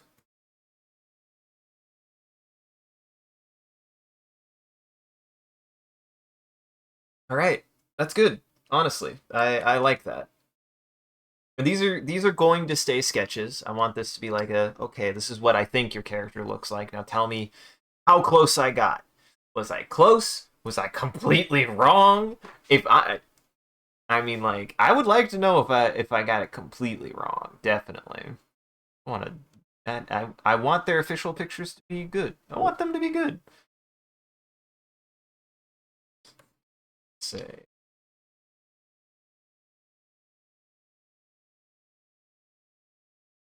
Okay. How do I do a cursive K? It's been so long.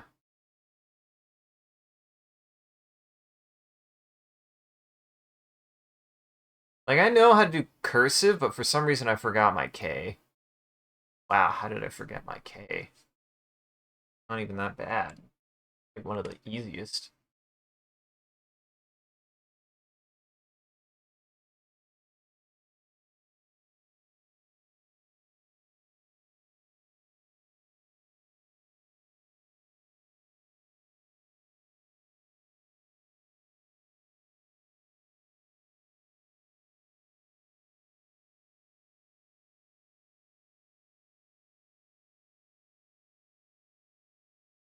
Perfect! Just like a real doctor.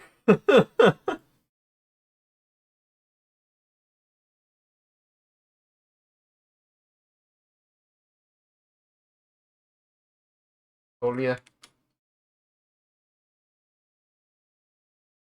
Got.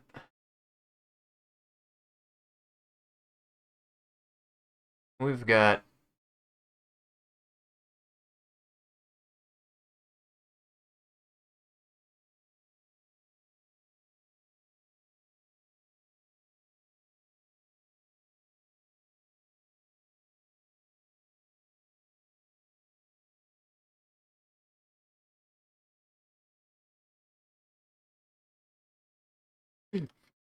Bread. No.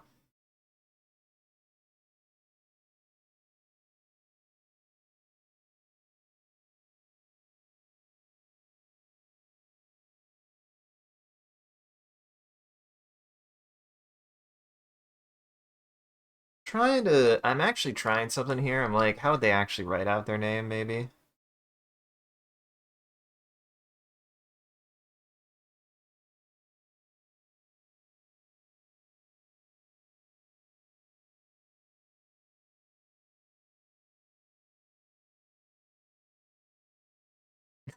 I like Collier's signature. That's pretty good, actually.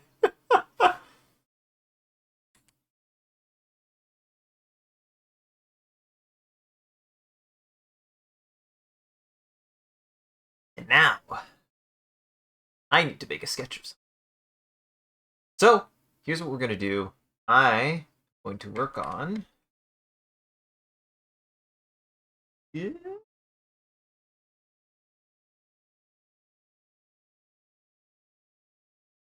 I mean, yeah, this is kind of like schematic-y. Yeah.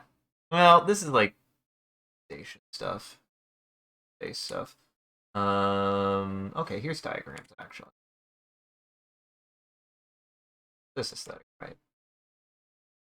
We got this aesthetic, right?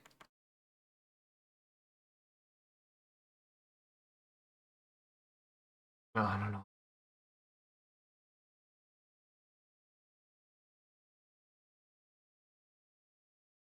There we go. So I need to make subway station. I need to make a map for a subway.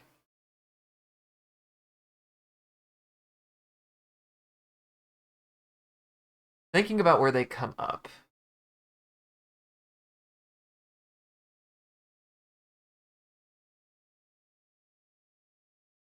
They're gonna start somewhere in, right? I'm gonna start somewhere in the middle. Side. The problem. This is the problem. Is here. Let's start with the point here. They're here. And I think that the whole station.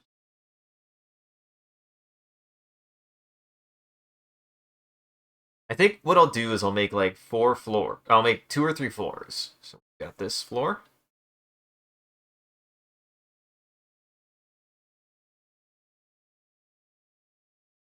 Which will actually dump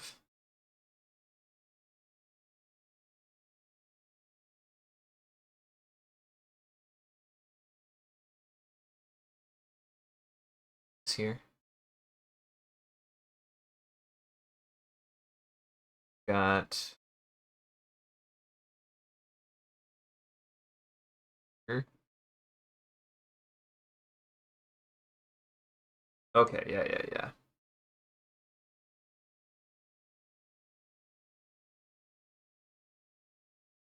So I've got this, and I want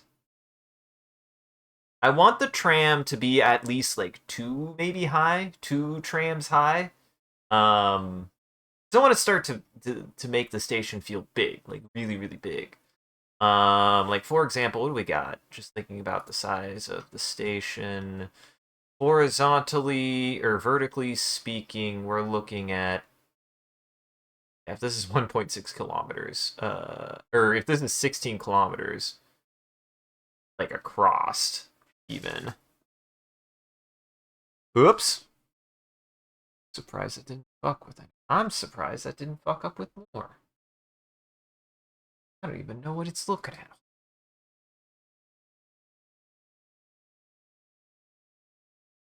It's fine. Okay. Sorry, I was trying to take measurements. I was trying to take measurements.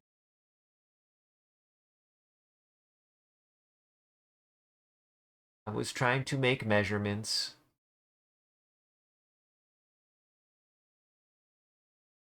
This is 16. This is about 16 kilometers long. About 4 kilometers high space that you could work with there, arguably speaking. It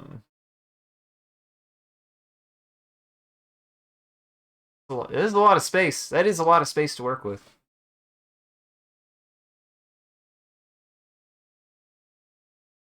What I need is just a longer picture. So honestly, I just need to be willing to just say like, fuck it. I either make this super long, or we really get detailed in there. Oh. Which could be the case. Maybe I do something a little more detailed.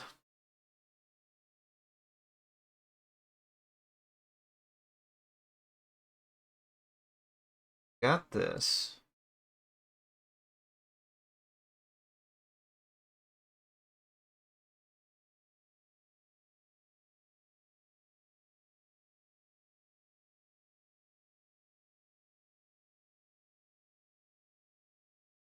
Let's say they come up, and then this.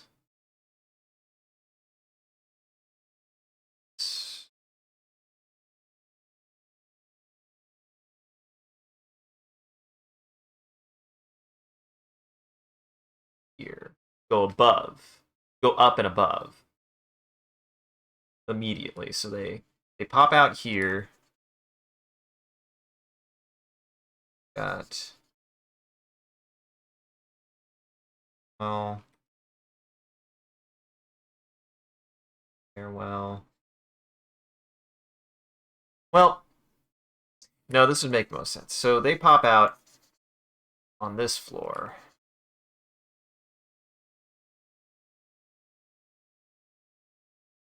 This floor goes roughly left and right like this. Is a fairly open space. Got this down way down there. Yeah. Like if I really want to stack this, I think what we do I think what I do is you go 2 stories, we go 2 floors. Top floor, where a lot of stuff is, as well as accesses out to residents. So, which I'm imagining there are multiple, especially if this is like, I'm gonna say this station. So like the station itself is big. I'm gonna say the station itself is big. I've got a lot of space to work with here. I don't need to be conservative. I could say, well, here, let me see how roughly the size of a subway station. Relatively, how long is the average subway station? Oh, that doesn't help me. I need the station itself, its size. I need to know how big, like, the station itself is.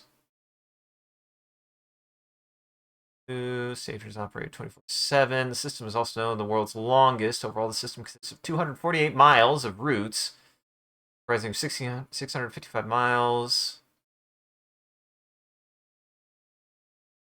As of 2018, the New York subway's budgetary burden expenditure was 8.7 billion. As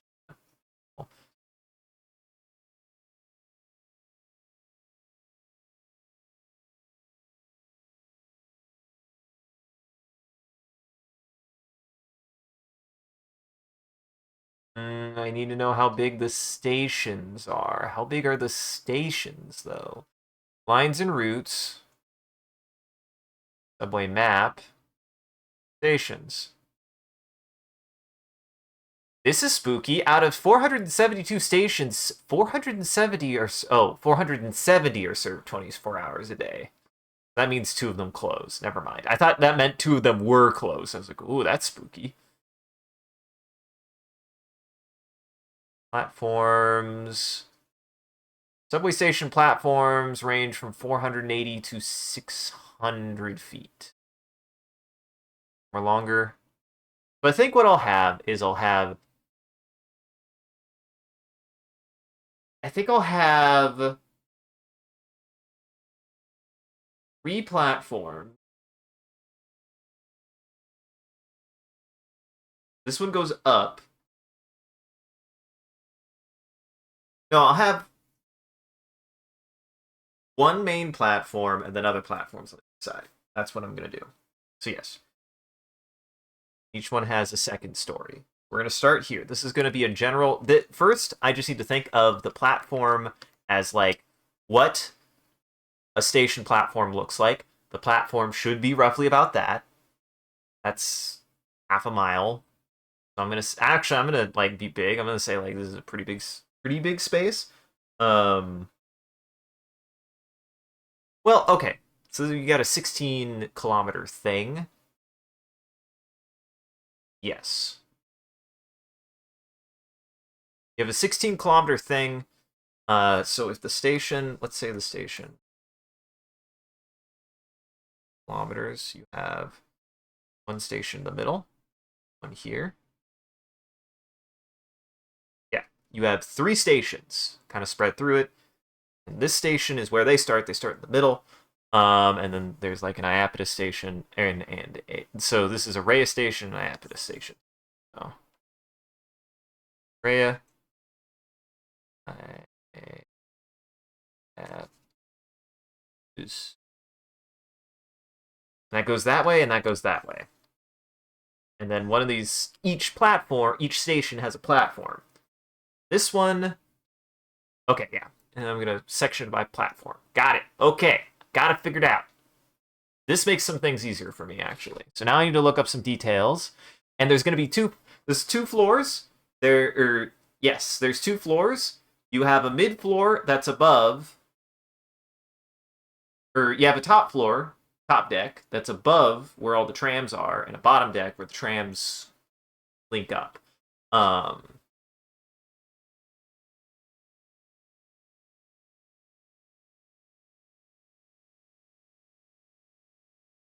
Yes. Yes. This.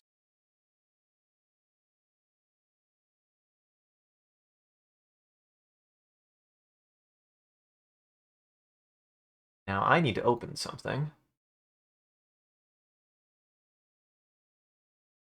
You could tell I've been thinking about this a lot. The tram access. Here we go.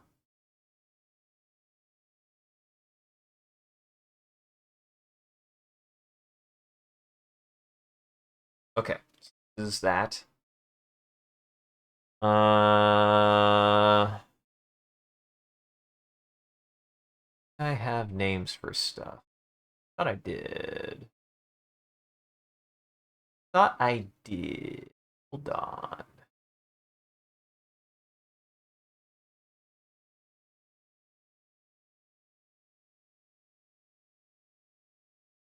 I should just name locations. I should just start naming locations because I thought I had some named here, but I guess not.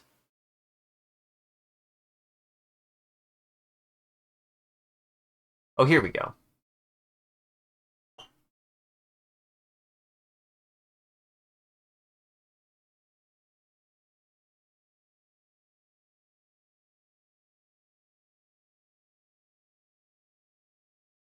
Yes.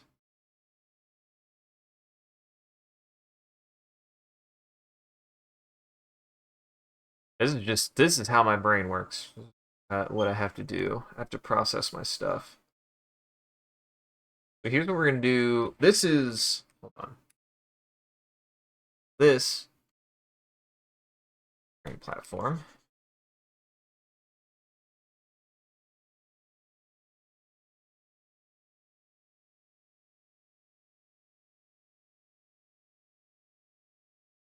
Being very weird. Oh. Okay, time to close Fresco. I don't know what's going on with it. It just stopped drawing. I was like, that's happening. I don't know why that's happening, everybody. Hold on. Fresco. Fresco. Fresco, don't do these.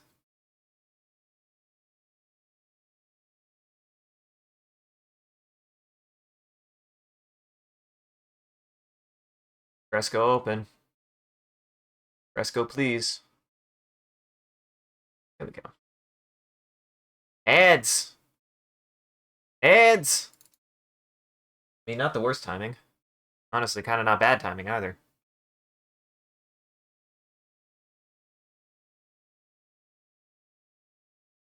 What the? Okay, fixed. So yeah, I'm gonna do this.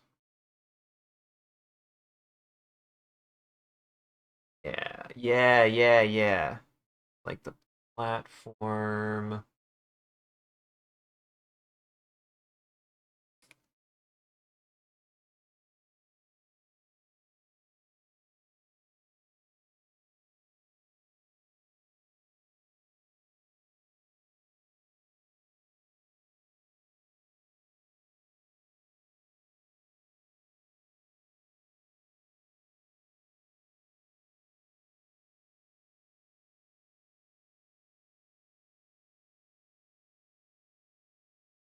Enjoy. Good luck with ads as always, everybody. I believe in you. You're strong. You're powerful. Don't buy anything that you don't want or need. Don't let them convince you to sell your parents or any important person in your life.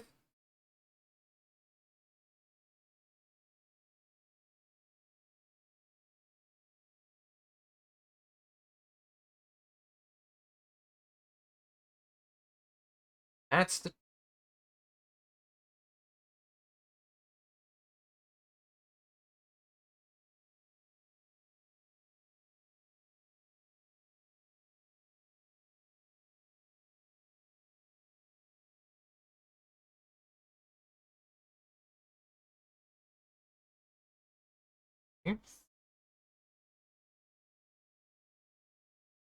ads.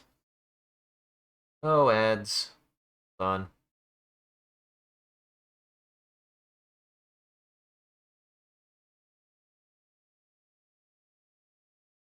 Oh.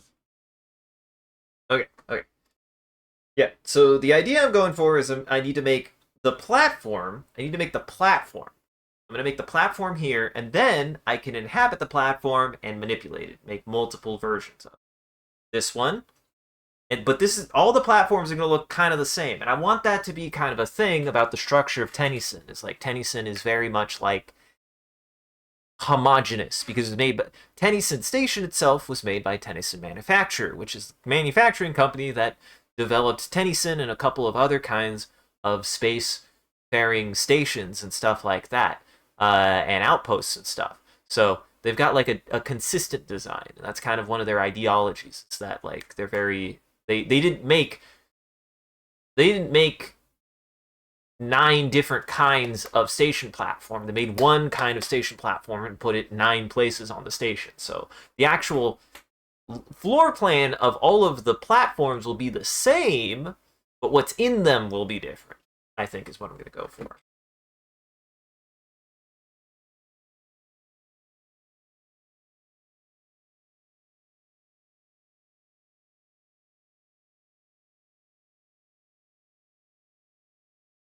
This will also help me get a better idea, of course, of how to better write the situation of what they do when they get to the tram. Because I don't quite have that figured out yet, actually. I'm still working on what to do about the tram station in particular. I have some ideas. I have some good ideas. But I definitely am still kind of working out the specifics on that. That said, I definitely think I don't want to get too complicated with it. Probably just 2 floors. You have an upper floor and a lower floor. Lower floor is the platform. That's the tram platform where people get picked up. And then the upper floor is just like convenience stores, buskers, just generic subway space. The irony is this place both has a subway sitting on top of an airport. That's what I've designed this to be, is a subway sitting on top of an airport. That's what I did. I did that. I don't even know if it makes sense, but I fucking did it. I have no idea. I don't know if that's good. I don't know if that's good architecture. I don't know if that's good space architecture, but it's my architecture. That's what matters.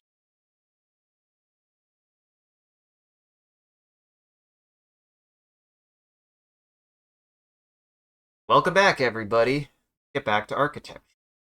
Talking about architecture. As we're away. Mainly, that's what I was talking about.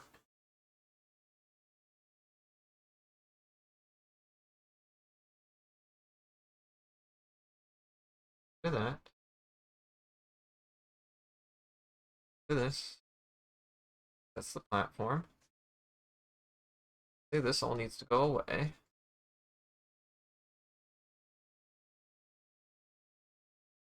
That.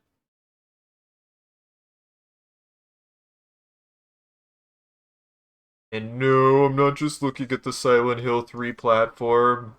Yeah, I am. But I'll try to. It's hard. How much different? How much different can you do for this, really?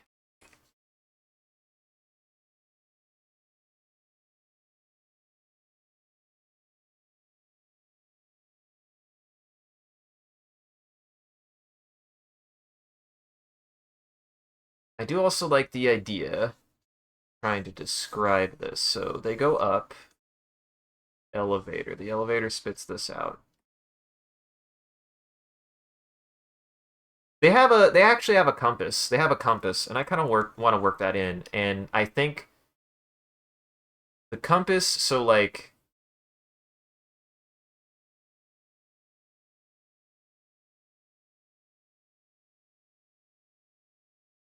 what am I doing? So this spins horizontally that way. So if you're on any point, you'll the so you have definitely two directions are going to be clockwise and counterclockwise. That's definitely for certain. Guess there's just top spin and bottom spin. Just the top and bottom direction. You just have to choose. I just have to say which one is definitively top or bottom because it's not really. There's not really a top or bottom to this guy.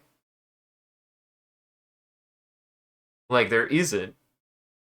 There's not really an up or down, but there is a clockwise and counterclockwise.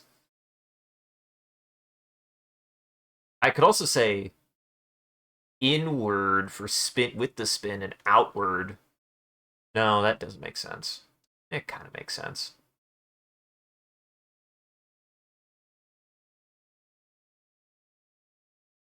It kind of makes sense.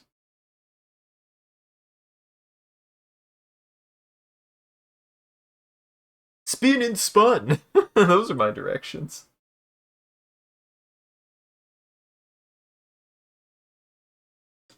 Just thinking. So, cause let's say so I have it spinning. Which way do I have it spinning? It spins from Titan to Rhea would be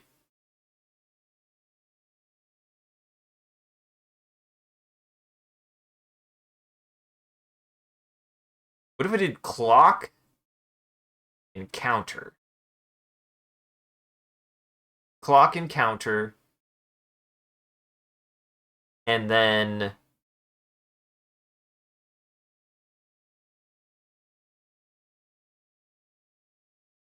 actually what oh there is a relative direction for this because if the relative motion if the relative motion is that it's going this way.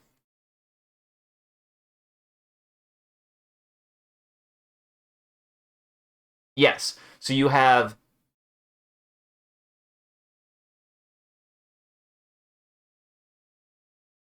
spinward.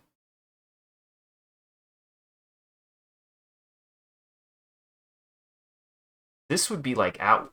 This could be inward. This could be outward. I could see this being inward, that being outward, with the out being like the behind. So this would be the top. This would be the bottom. Actually, goes there. It's fine. In bird, bird, and then I just have to think like clockwise and counterclockwise.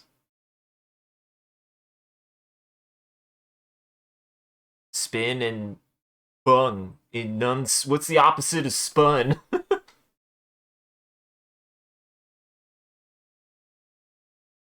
But I do think inward and outward makes the most sense for that.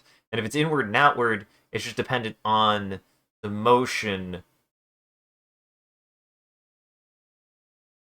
It's just dependent on what direction the ship is going, or the station is going. So, oh,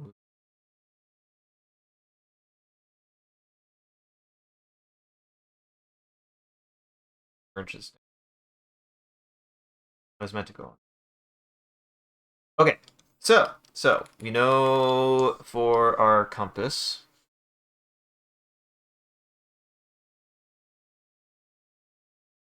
Way is the spinning directions. This way. Yep. Make this easy. So this way. Wait.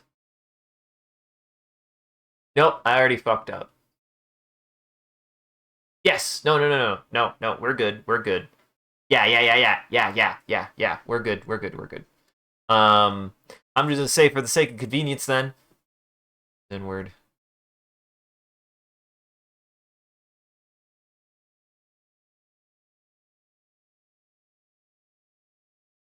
Inward and outward, yeah.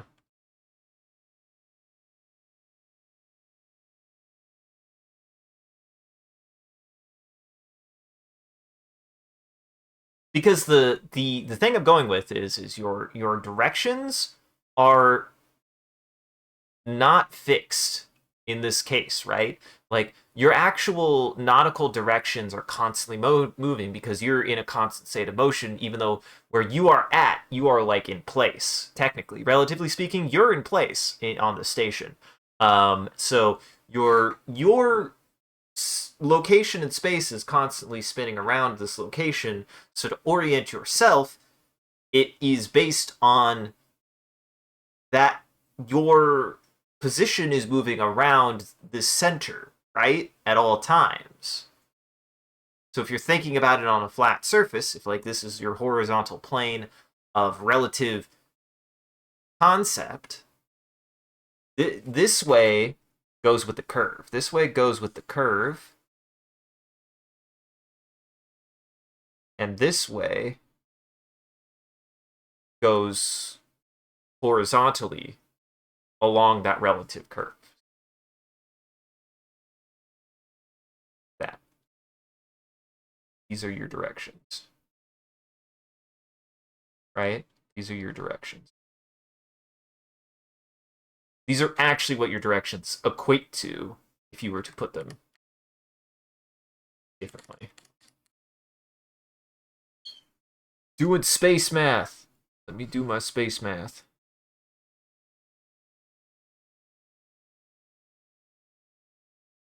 But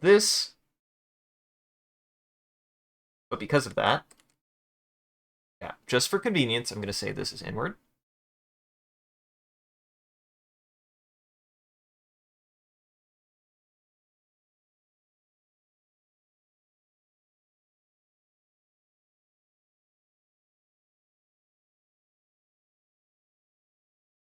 I'm going to type it.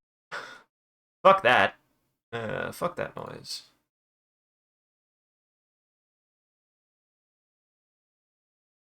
Okay, maybe I'm not going to type it. You should literally type it.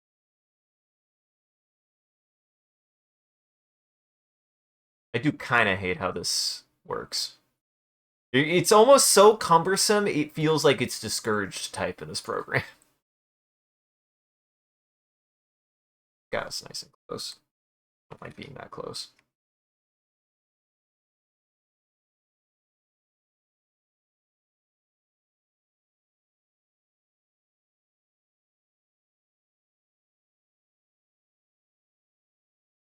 Inward. Outward.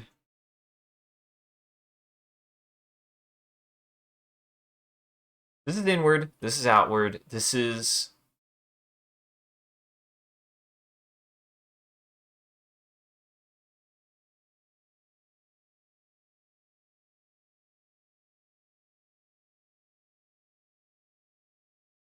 inward, outward. Spinward.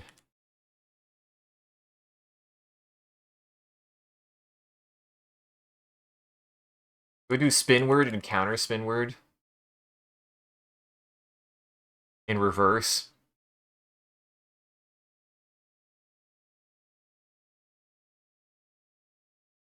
Upspin and downspin. Upspin and downspin. This is up the spin, that's down the spin. Yes.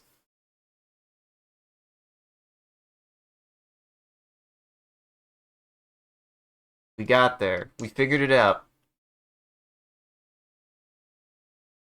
Which could go to in, out, up, and down. In, out, up, and down. That's how you would shorten those. I think this is down. Is this technically downspin? I mean, technically upspin and downspin are something different entirely. And I'm just doing this because I think it's right. Not because I know it's right. This is me doing the fictional part of my writing where I go, because it made sense to me. Hey.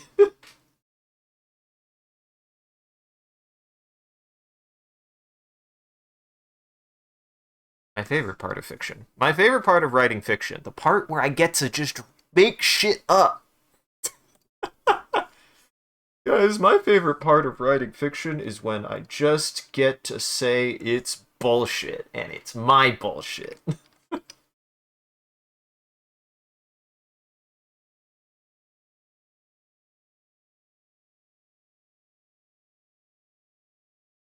Yep.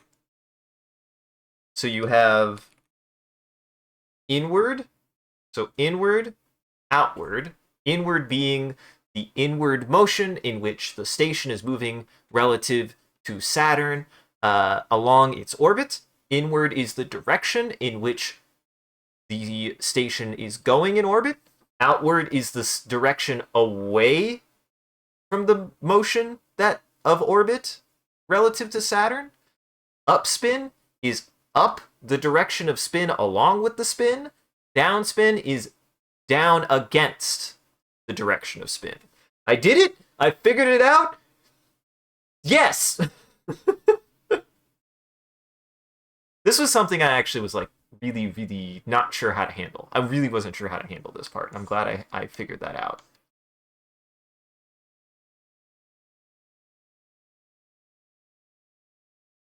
Do the same thing here.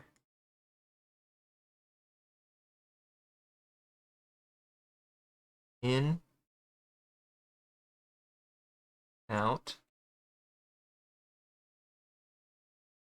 up, down.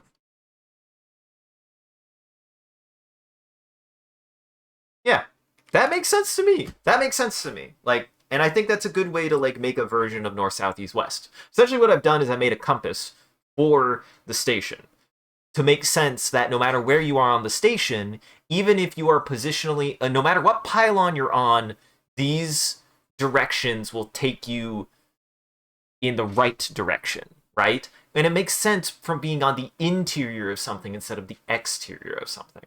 North, south, east, west makes sense the way that they do because you're on the outside of it. I think if you're on the inside, it becomes a little bit more difficult since there's a little bit more constrainedness to it. I think. I don't know. Or it also helps that, well, if this was a sphere, technically, if this was a sphere, I actually don't know if this would work. No, it would. Yeah, it still would. Like, even if this was a sphere. I've made north, south, east, west. I've made north, south, east, west, no matter what. Which I could still do. I could still say north is inward, south is outward, and east and west are upspin and downspin. It would still work. It still works. That's what matters. I'm just being a nerd about it and making my own version. I could just now say, this is north, this is south. I almost did it backwards. And it would still work. That's still correct. That's still technically correct. But I don't want to use a compass rose. I want it to be sci-fi spacey. There's no magnetosphere. So, well, actually I don't know how that works.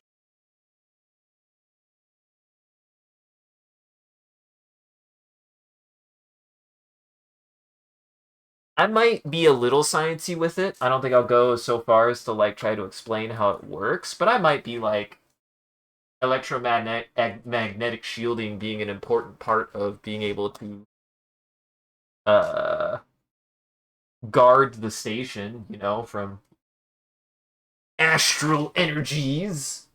Because it is important. Um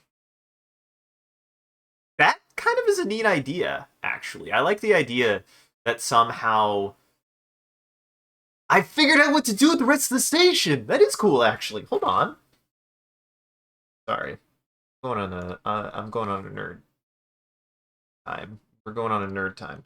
So I figured out what these are. These are telecommunication arrays, yes, but on the ends,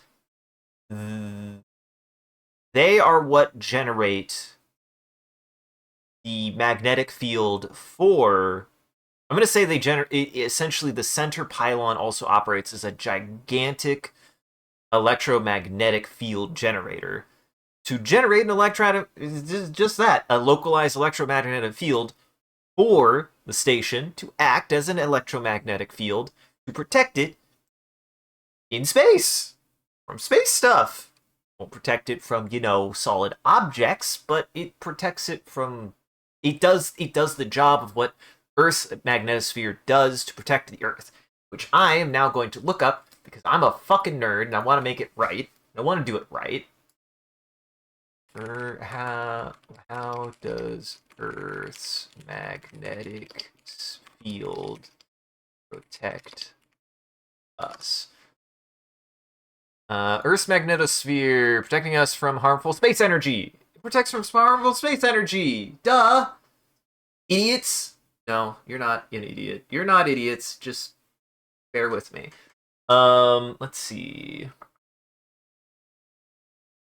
So yes, it creates much the same way that Earth creates magnetosphere that envelops it in kind of layers.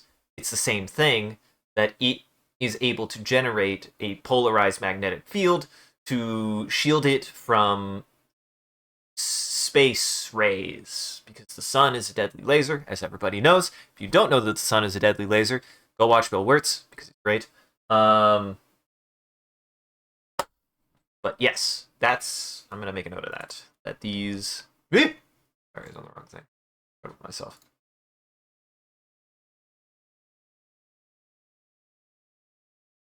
Yeah, these are.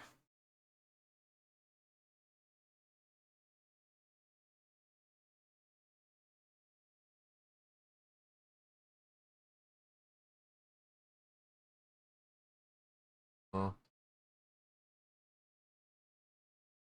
but it does mean that technically speaking, north, south, east, west doesn't help here. Well, the irony is it does. It actually does. Think about it. So with the way that the magnetic poles work, north, south, yeah, and then east and west. So technically I could do north. I did it right. I did it so right. I did it so correct. I didn't realize I was doing it right. This is why I like science. And this is why I like science fiction. Is because the best science fiction you think about this shit. I can't help but think about this shit because I want to get it right.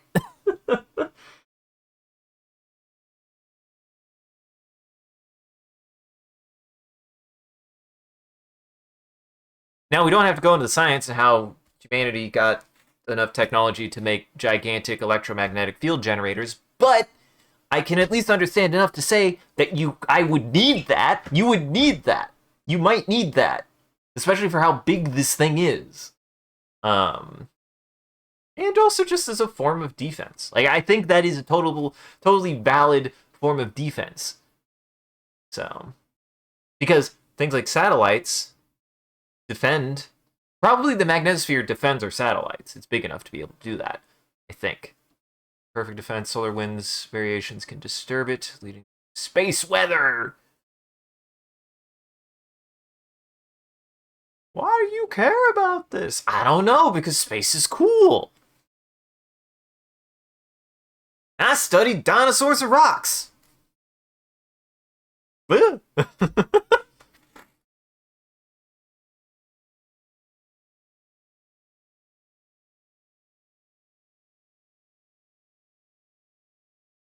Yeah, yeah. I think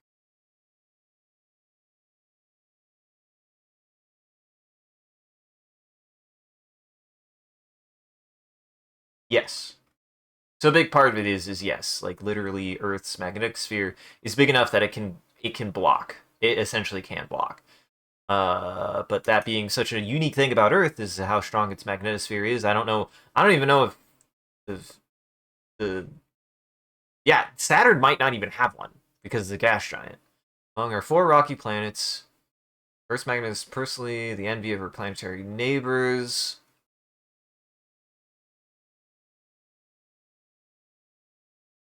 Unlike Mercury, Venus, and Mars, Earth is surrounded by immense magnetic field.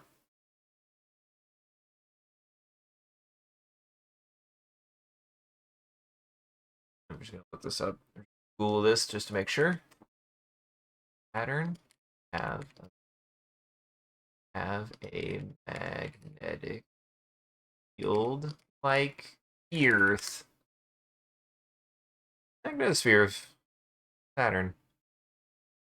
Magnetosphere of Saturn is the cavity created in the flow of solar wind by the planet's internally generated magnetic field.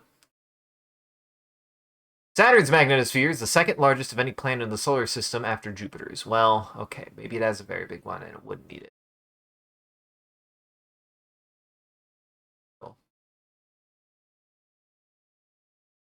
Radius of Saturn. Yeah, it's probably. All that science to learn, I didn't need it. Ugh. The interaction between Saturn's magnetic sphere and the solar winds generate bright oval aurora around the planet's poles observed visible infrared and ultraviolet light.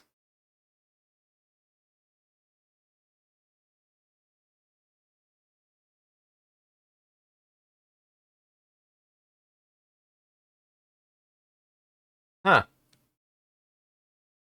Earth, Saturn's magnetic sphere is mostly a dipole, with north and south poles at the ends. Oh, that's cool. North magnetic pole is located in the northern hemisphere, and the south magnetic pole is in the southern hemisphere. Huh. Size and shape.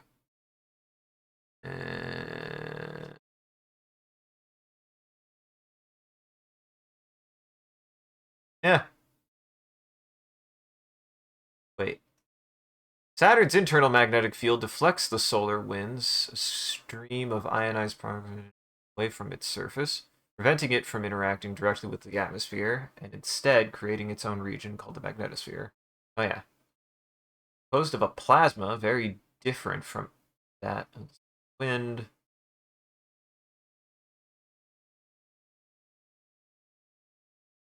Boundary separating the solar wind plasma from within the Saturn's magnetosphere is called magnetopause.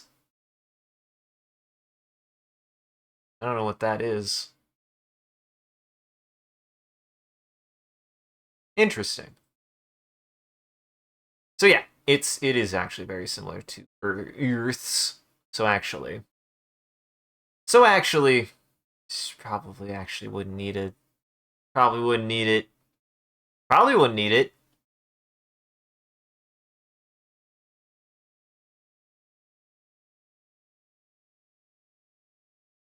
Funny, it's actually very similar to Earth's magnetosphere. Is Saturn's magnetosphere is much smaller in size, while its inner regions contain too little plasma to seriously extend it and create a large magneto disk. This means that it is much more strongly influenced by solar wind, and that, like Earth's magnetic field, is its dynamics are affected by that. Da, da, da, da. Interesting. That's cool.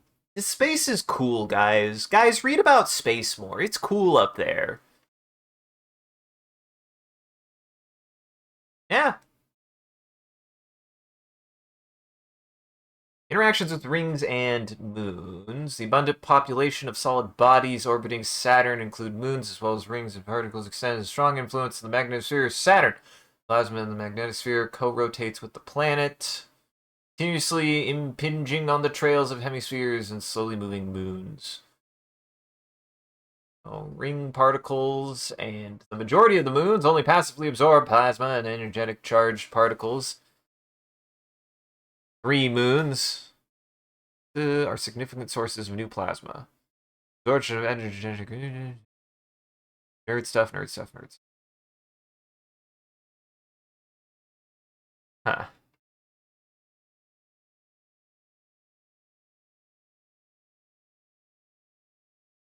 Interesting. So it does have one. Fuck it. I liked my idea so much that I'm still gonna put it in, but maybe it didn't need it. I don't know. But maybe they found a reason why they needed it. Sci-fi. I mean, this is the tough part, right? This is the tough part. Sometimes when it comes to science fiction, it's less about making sure everything is right and at least trying to show that you did your homework as much as possible. Be like, oh, okay, this would be something I have to actually consider. And I just like thinking about stuff like this.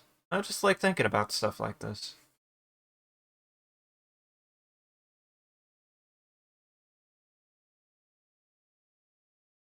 And I did it again. Merge down. I love you, Signala soundtrack, but you get a little noisy sometimes. You get really noisy at specifically this part, actually. Everybody like a Banksy. I actually don't know if this... Is this a Banksy?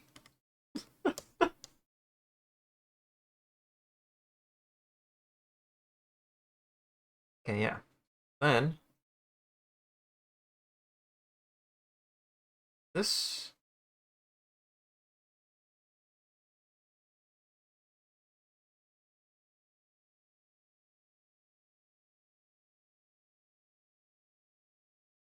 Yeah, you have one tram going.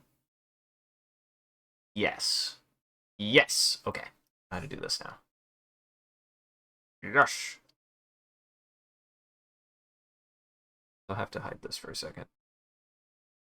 This will come.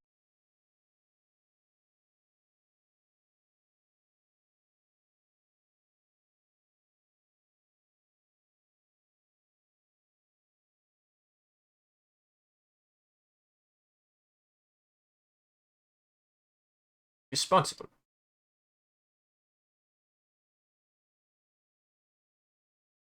Unknowable. All right, and this time I'm gonna do it better. I'm gonna do it better. This is how I'm gonna do it better. So, this one, trams, two. These are trams, bound down. Or these are trams bound up, and these are trams bound down. That's consistent. Consistent. Matters.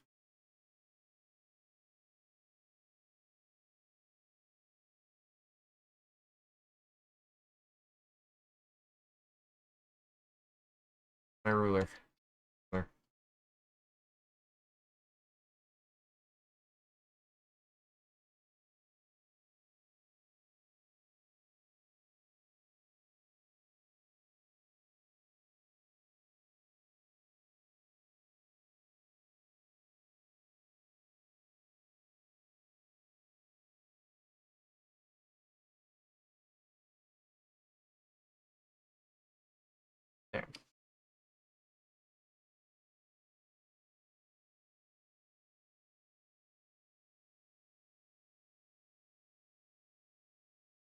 Platform goes up to.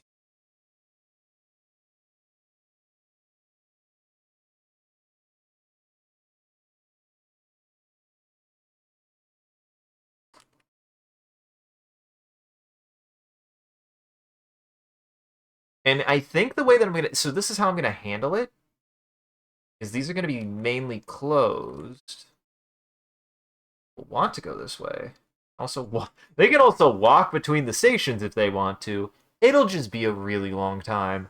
Well, I know what to do.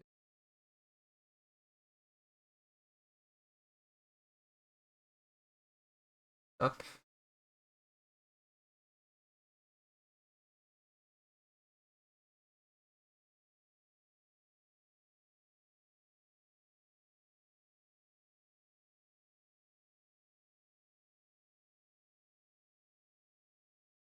Farewell goes.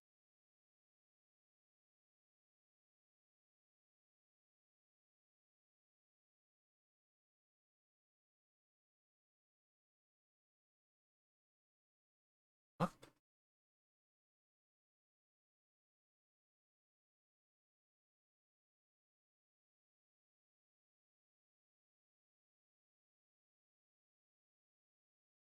And I have a couple options here. I could. Yes. Have one walking. And this is actually a good thing here, is if I do this way, then I give my players options. Because I'm gonna say, players want to fucking walk. If I put them in a situation, they're just like, fix the tram, walk. Fix the tram, walk. I want them to be able to weigh that option. I want them to be like, yeah, I'm gonna say like this. That goes up. This.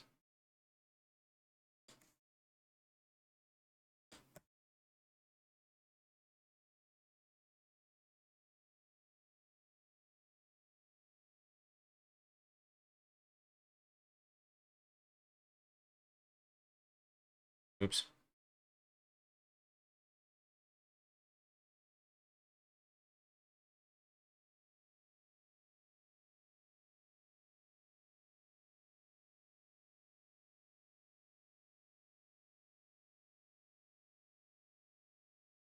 Always remember, guys, rulers good.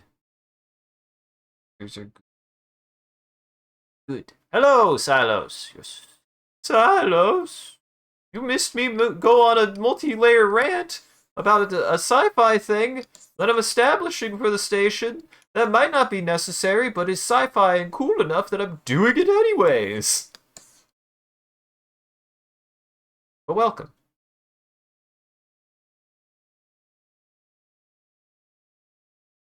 Mainly, all that I had the idea of is that um, I just had the idea of uh making a. So first off, you get to talk about it all over again. I've got the directions of the station now. I've got these sort of like compass directions. Oh, I didn't erase that part though. Ignore that. These are the directions. So if you're standing on the station, these are the directions that are, and it works. I can even go IODU. I can even do that if I wanted to. But these are the kind of like cardinal directions of the station. And I did my thought panning so hard that I did it so correctly that technically I could do what I did there. I could do that. But I was like kind of nerding out and geeking out and was like, wait a second. Most of that is based on the magnetic poles, right? Like that the reason why we have compasses is because of the magnetic poles. So it's like, actually, wait, hold on. If I really think about it, and I came to a eureka moment, and I have now designed what the fuck is on the end of this shit. Essentially, and I think this is still fair, because like even if this is inside of Saturn's magnetic field, there are plenty of reasons to still probably have your own localized magnetic field for defense from stuff. Like, it's just an extra bit of protection. And it's sci-fi and it's cool, and I thought about that. And I was like, you know what? That feels plausible. That feels like something you would want to have, especially if you like ever got far enough away from a planet. Like if you were in the orbit of a planet but weren't within its magnetic sphere enough to protect the station from being fried by the sun, essentially, you'd want that. I actually think you would want that. I believe, if I understand. So, that might be something that's like a weird bit of like sci-fi tech that I might implement in my setting is like station part of what helped space flight starting to get away from Earth was developing these kind of like magnetic shielding. So, yeah, but still, I think that's enough. It's sci-fi enough that I'm like, fuck it, why not? Who knows? Fuck it, I don't care. It's my shit. But I did look it up, and I'm like, yeah, actually, Saturn probably has a big enough magnetic sphere to still protect the station, if it's close enough to have a sustained orbit. Still cool. I still thought about it, and it's still a thing that could exist. And fuck it, it exists now. I want it to exist no matter what. Cool. Is it necessary? Maybe that's it. Maybe that's it. They know it's not necessary, but it still is there because it's a consideration. Because space is scary. So, yeah, yeah, yeah. And like doing that for like things like the Nellian stuff. Like essentially, they have theirs oriented. I would say if it made sense to me, given the way that Earth's magnetic. So, yes. Actually, I don't. Yes, Earth's magnetic sphere works in the way that it does because the direction that Earth is actually moving relative to the rest of the galaxy is north is inward. North is inward based on my kind of math science. We're going to call it math science.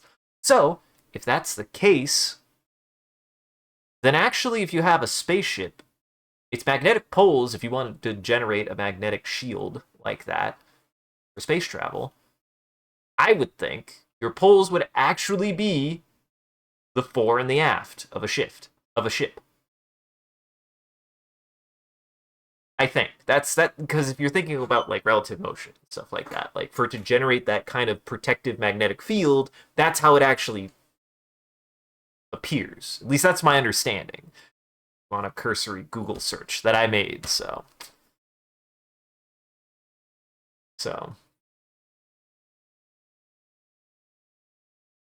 ironically, actually, it would need to be a. It would actually.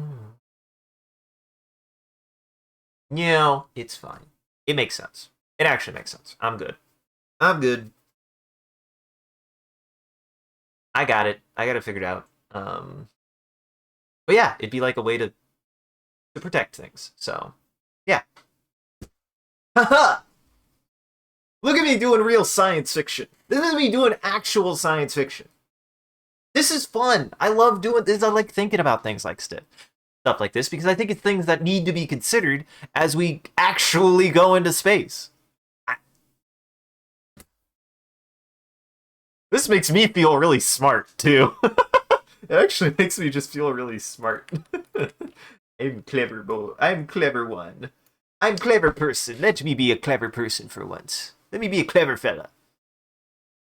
I'm not a fart smeller, I'm a clever fella.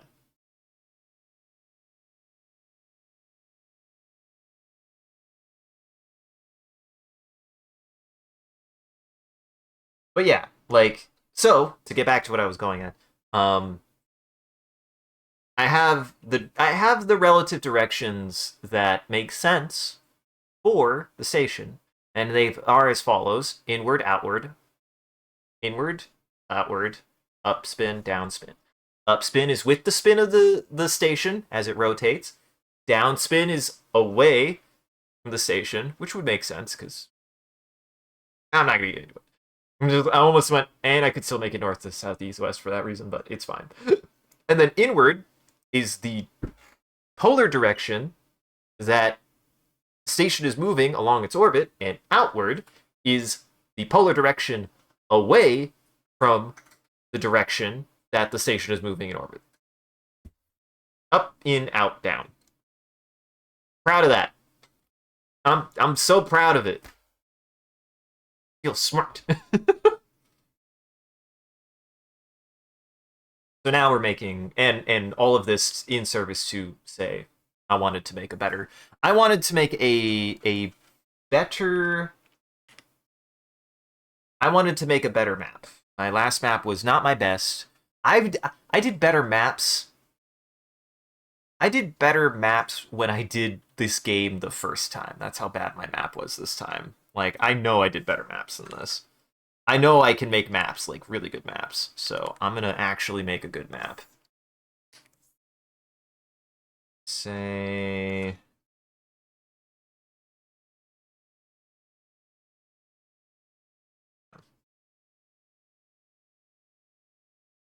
here, here.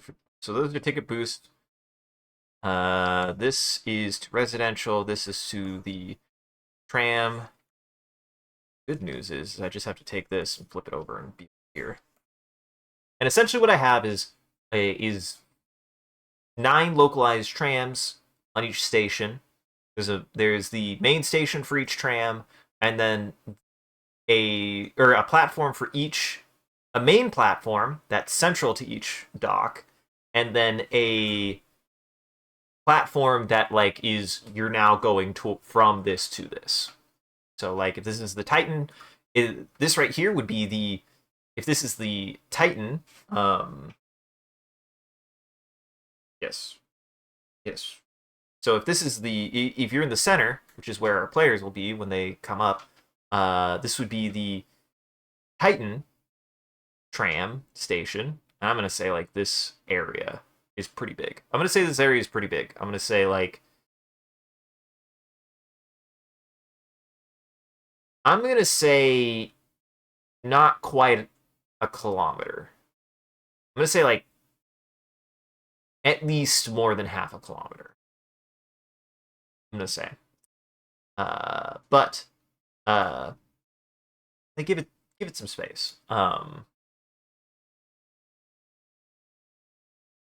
This platform would be the center platform for Titan. Then you'd have, if you went this way, you would end up at this platform, which is Titan to Rhea, and this platform, if you went the other way, would be Titan to Iapetus. And then each one has the same one. Really wanted to do good. I really, really wanted to do good with this one. I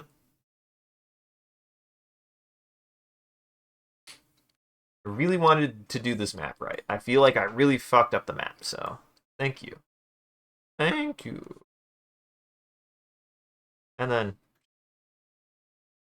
what's fun is after this, I can just couple bits.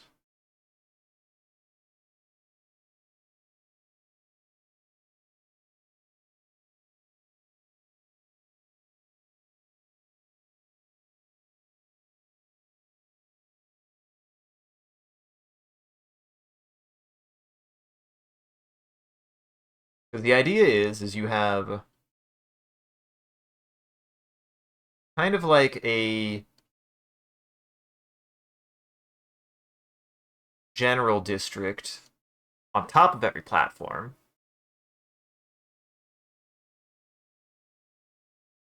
Which make the elevators just right in the middle.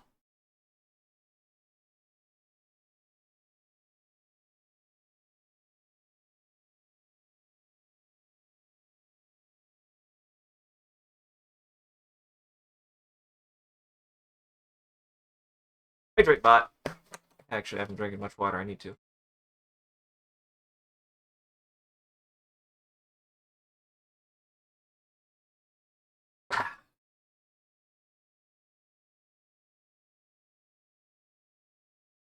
I mean, if nothing else, I feel like I really did a good job of actually um getting this figured out, which was the hard part for me. I really need to figure this out.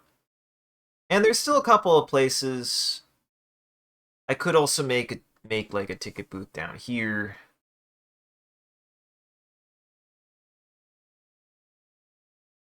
Like a ticket booth down here.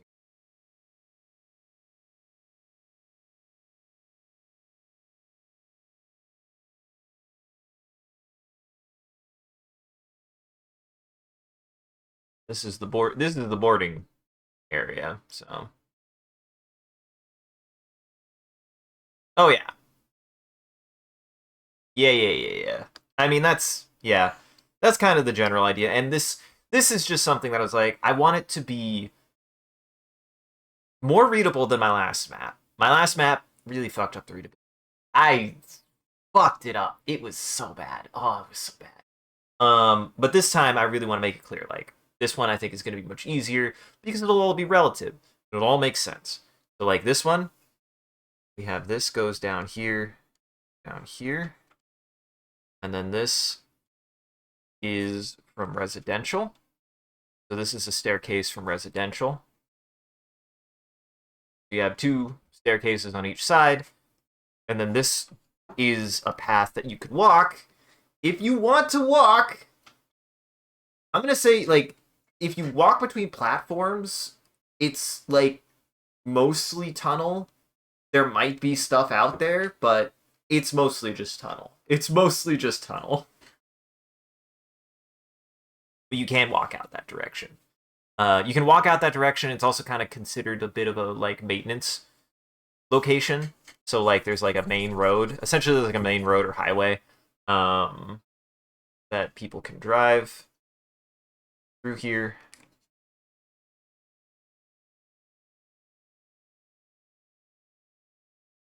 Because in space, you still have your car. I like to imagine that because of the space station, people don't have cars anymore. They have like little go-karts.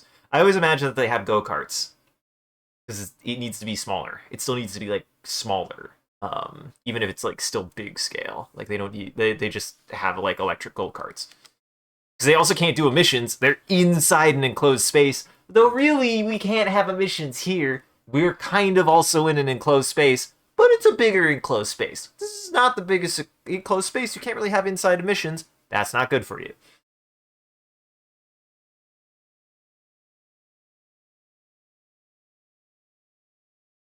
And I cannot do straight lines. Just goes to show.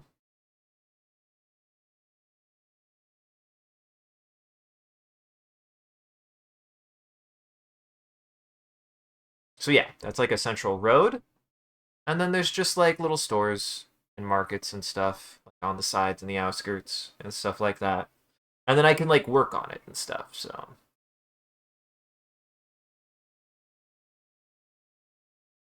and this is like just the layout. This is just the like layout of what it is. That's what I'm working on here. And then like a lot of the details. Like one of the as much as I do like the idea of being like get him silos of being like, yeah, you know, like here's your map, you get to annotate it. It's just too much work for everyone involved. And I wanted to have the annotations that are the most important that the players don't have to. I want the annotations for the players to make being what isn't on the map without being they have to painstakingly check everything to make sure that it's open or closed. My maps should, at the very least, on the outset, if I hand the players a map, the annotations that are going to be on it are going to be annotations that give them a sense of what is easily accessible and what isn't. That is all I want them to do. That is all I want the maps to be able to communicate to the players. Anything else the players want, they can now directly annotate on the map themselves. They could draw on it, write on it, do whatever they want with it. But because this is a tabletop game and not a video game, and because I've run into this before, and I learned my lesson, it becomes too dungeon crawly, if that makes sense. It becomes a little bit too crunchy when you just draw the map and don't annotate it at all. I've learned is like if you don't annotate the map at all, it's terrible. Your players just go room by room until they find an open room. That's not fun for them. That's not fun. That's not fun. It's very tedious. I learned that the hard way, unfortunately, in this game in particular, when I ran it the first time. So I took that lesson, and this is my advice to anybody out there who does map design like I do. Annotate your maps. Annotate your maps. Straight up give your player a map that says, these places are locked, these places aren't. Do it. Save yourself a headache. Save me a headache. Saves you the headache of your players really crawling through an area. Because again, if they want to go to a place, it should be like, if they want to go to a place, it should be because they understand that they can go there. The last thing I would want my players to do is go someplace and be told it's locked. And them not know. I'd rather them just know if that is the case or not. And have them go there because they know it's locked. Not because they now need to find out that it's locked. So. Or at least, like, give them a reason to. Whatever. That's why, like, with that map, like, I circled there, so they inspected it, and then they found out it was locked. But at least they weren't just, like, dungeon crawly going room from room and me having to meticulously describe every room by room. I don't want to do that. I tried that once. Didn't fucking work. Or at least, the very least, it was very grindy. It was very grindy, and I'd rather do it some way differently.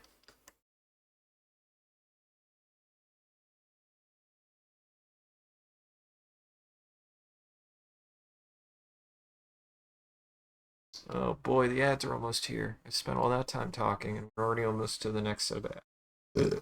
God bless me, I'm sorry.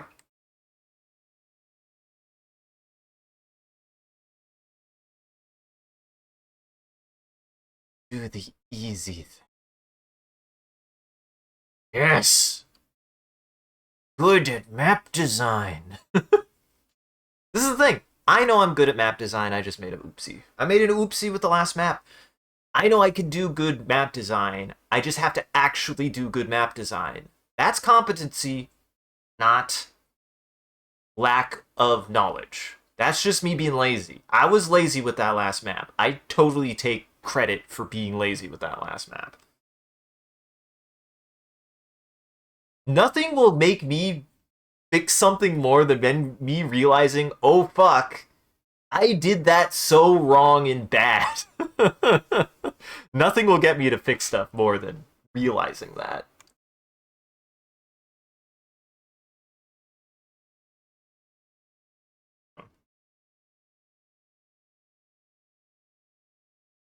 Thank you, Silos. Thank you for killing that bot.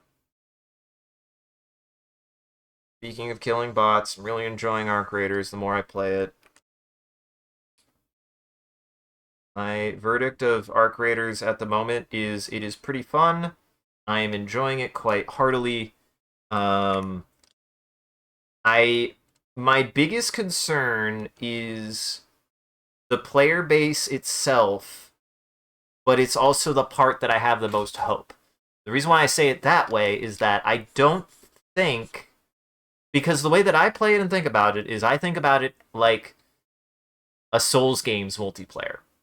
Truly, I think it works best if you think about it less as just as an extraction shooter and more like how Souls games handle multiplayer player interactions. Because that's really what the PvP is. The PvP is player interaction, not player combat. And I think people are understanding that, and the people who are only in it for the player combat, they can be. I just have an equally vocal counter argument, and ads are about to start, that you can want PvP focus all you want. It is not enforced in the game, and it shouldn't be, and vice versa. Absolutely, I agree that you should be allowed to do your PvP. Just know, not everyone has to. Not everyone wants to. That's equally fine. So, yes, I heard that they just added only duos queue, which is nice. That'll be much nicer for James and I. Though I'm a little sad. I kind of wanted to make a moment where I was like, I would like to specifically have, and if they start experimenting with it more, if they bring it back to where you could have a mix, which I would actually be okay with to a certain extent, they'd have to make more incentive, but that's its own problem. I almost wanted to try to find a moment in which we teamed up with another duo or saved another duo getting ganked by a trio to be like, hey, we're a duo too. Fuck those guys. Like, trios are gonna be bloodthirsty like that. Fight trios because the reason why they're trios is to try to roll the whole fucking thing and make it a point to, like, fight off trios who are just gonna bully duos. Like, no. I kind of wanted to capture that, but we never got a chance to play enough to run into that since the one duo team that we ran into. I also think you really have to go out of your way to find PvP. I've been able to avoid PvP. You can just avoid it if you don't want to. And that's totally fair. That's why I'm like these Tarkov heads. It's like, no. Give people the option to avoid it. They'll fucking take it. It's on them. They don't have to fucking play your game with you if they don't want to. They still have to risk being in the room with you.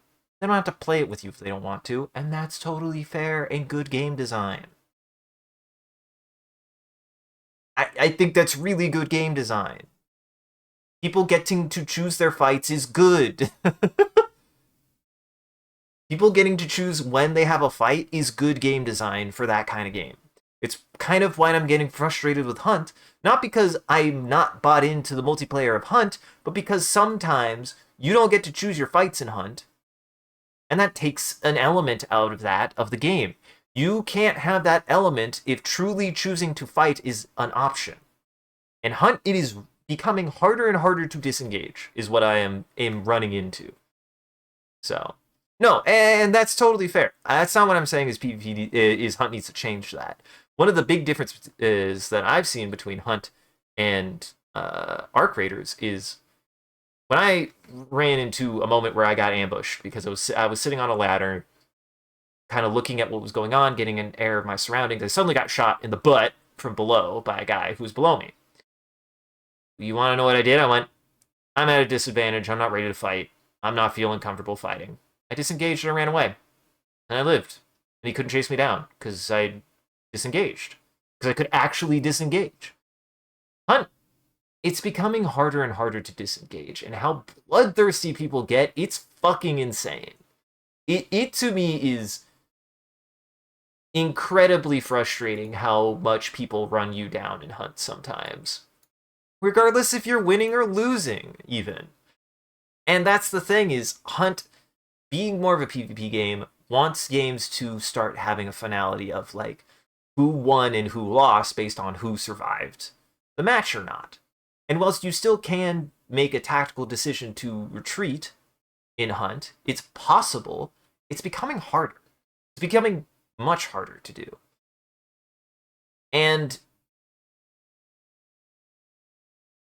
it's starting to get on my nerves a little bit with Hunt. Now, I'm not saying that won't happen in Arc Raiders. Give enough time, people get enough map knowledge, I'm sure people will eventually be able to filter me or fucking corner me, but at least it's early enough in the game that, yeah, somebody shot me in the butt, I said no, and I left. And I just left. So you could just leave. And these Tarkov assholes want to be like, wow, why are you playing this game if you don't want to do the PvP?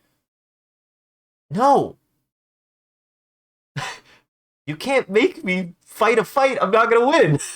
That's the whole appeal to the games genre, in my opinion, is you actually get to choose those fights. Because bullying, yeah. And I think, no. Do not let them just... Do not placate to them. Give them their toys. Say, you can do PvP. Also give toys to the people to fight back probably the best way that'll make them just leave. Not letting them win just because they're doing the PvP. I think that's fair. And I maintain I don't want to see less PvP. And I don't want to see and I don't not want to see any PvP, and I don't not want to get into the PvP, but sometimes I'll take the choice that keeps me alive, which is not fighting. Not fighting should be an option. There's a reason why it's fight or flight. You're not guaranteed to win on either, but they're both still options. Welcome back from ads, everybody. The cat is here now. He's demanded the lap. I don't get to use my keyboard anymore. Nicer. What's funny is I do think that this is about done. I think this is about done, actually. Good. Because, honestly, like, this was everything I wanted to do. I do want to leave...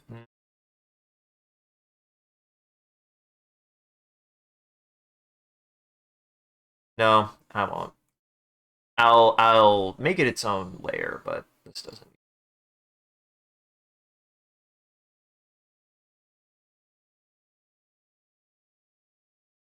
Sir, do this with you in my lap.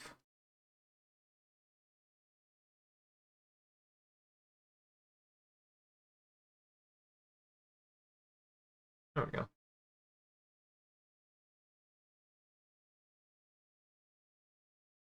There we go.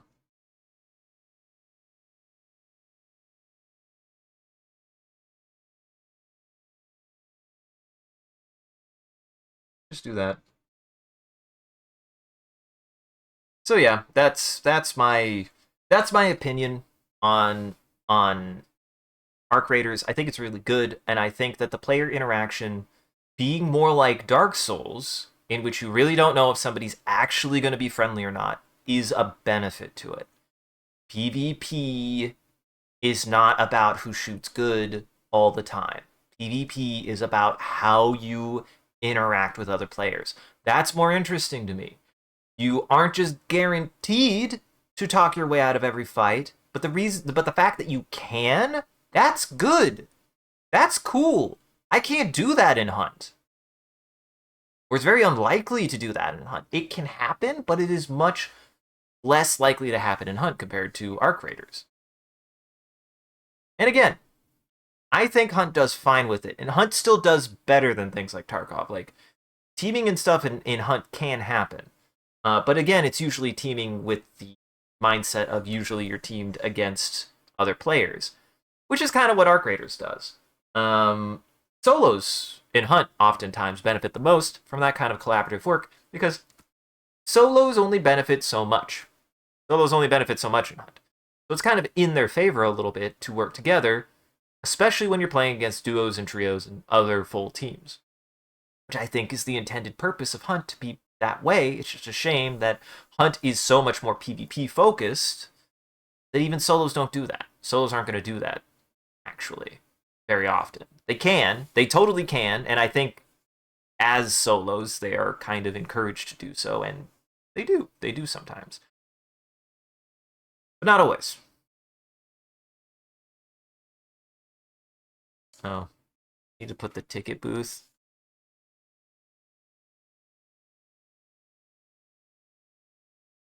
Find the little.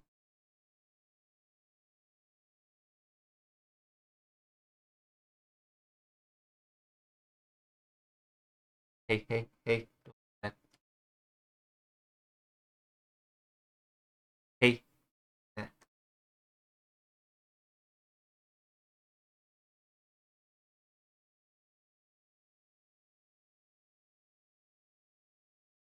Yeah. This is also how I'm going to do my maps from now on, I think. I will draw them out like this, and then I'll put them into Photoshop or something and make it more clear. So I tried doing that. I tried using Photoshop, I think, and that was my problem. Because I didn't actually draw my maps. I didn't actually draw my maps.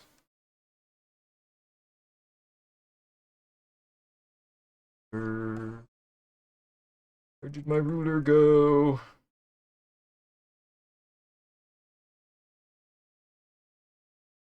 Really, where did my ruler go? I have one.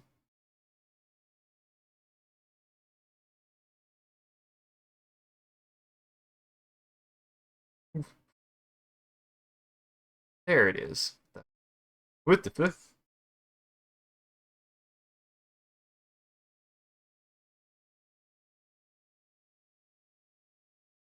So pretty much, you're out there and you like Tarkov. I'm glad for you. You want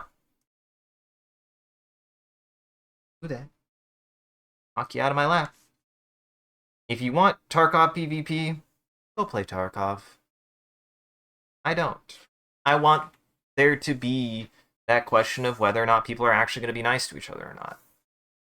Tarkov is just so mean spirited and toxic. I just can't. I just don't want that in the game. You don't need to be toxic to play multiplayer. Just don't. I do not subscribe to it. I do not believe it. I don't actually. I don't care what your opinion is. But really, I don't think you need. I don't think people need to actually be mean play co-op to play a multiplayer game, even a competitive one. I don't think you need to be mean. I've never understood that ideal. That idea that somehow you do have to be like stomping on somebody else to have a good time in a multiplayer game. That's just not true.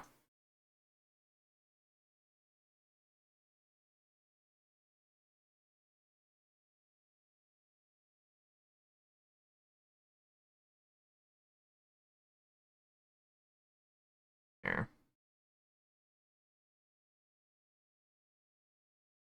there. That's all I need to do. Perfectly. It's perfectly lined up. It's almost perfectly lined up.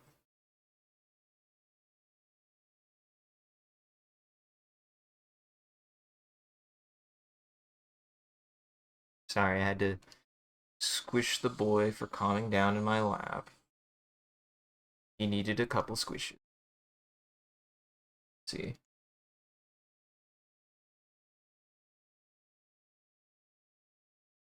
Still being a little antsy. You're still being a little antsy. Still being a little fussy.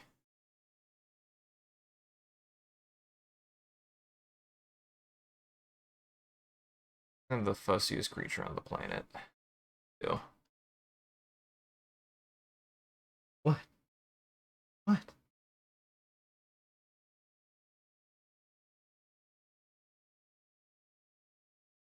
And then if I want to, you can have like accesses here.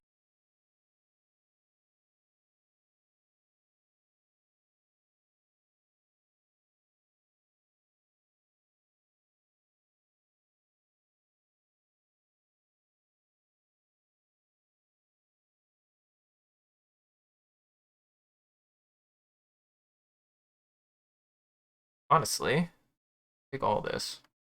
Now,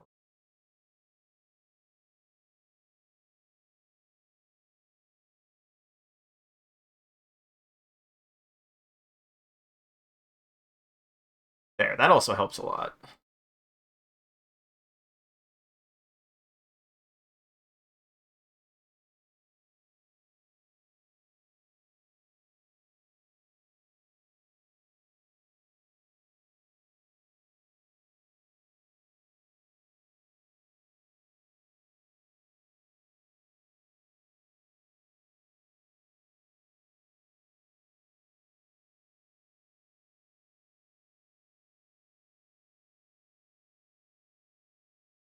Yeah, we'll go like that. And then, I mean, nah, I'll leave this to be like a kind of bigger, more open area. Like tunnels coming out.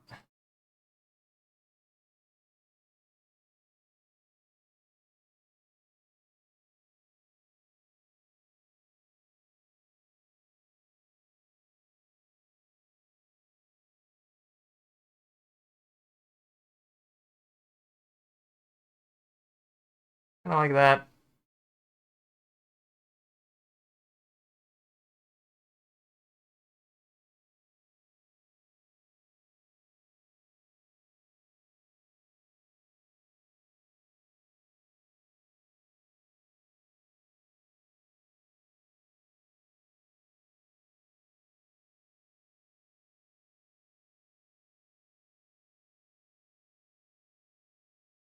Make a little bit more space. Oh, you should have made these on different layers. Yeah, probably. Lazy. Okay to be a little lazy every now and then. What matters more? A little lazy?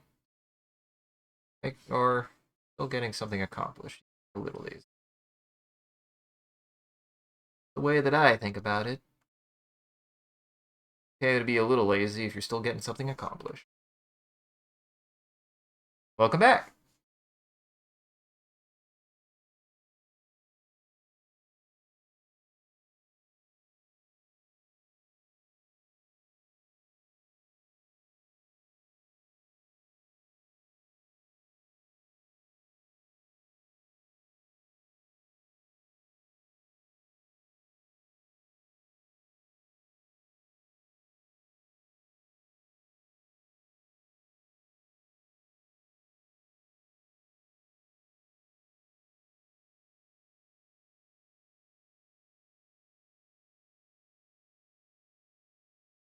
This is the kind of stuff I like to do.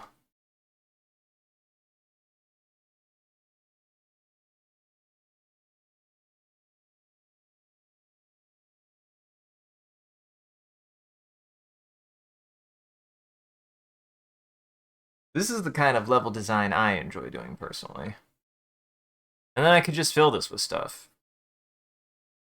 Make it a real space, like a lived space and stuff. And again, the idea I'm going for here is this isn't going to show you anything that is. This is just showing you what the actual layout is, as though if nothing was wrong. This is unannotated.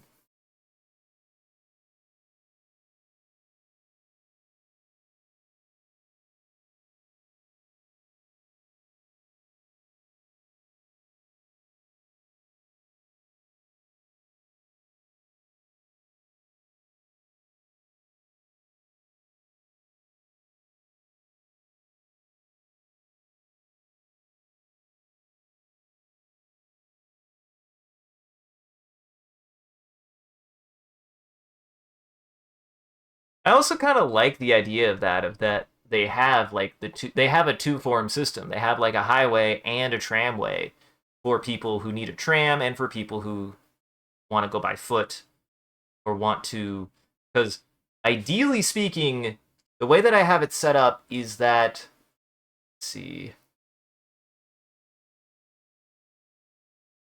let me see. Um,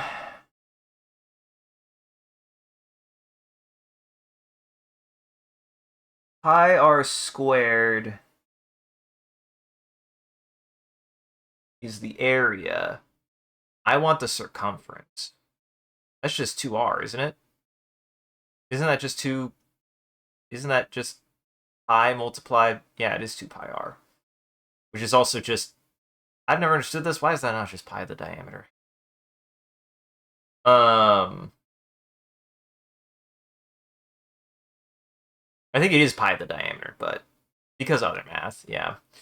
So if the diameter of this station, we're looking at it, the radius is about 32 kilometers. So the diameter is about 64 kilometers. The circumference of this station is about. I can't believe. Fuck you, high school math. I can't believe you actually made me learn something to be doing math right now, and I thought my whole life I wasn't gonna fucking need you. Ugh, sorry, I had to get that out. Yes, 2 pi r, pi the diameter. 64 kilometers multiplied by pi is roughly what? Like 100, 200. It's about 200 kilometers. About 200 kilometers circumference. I wanted to make the distance between pylons long enough that it wasn't super feasible to walk, but you could.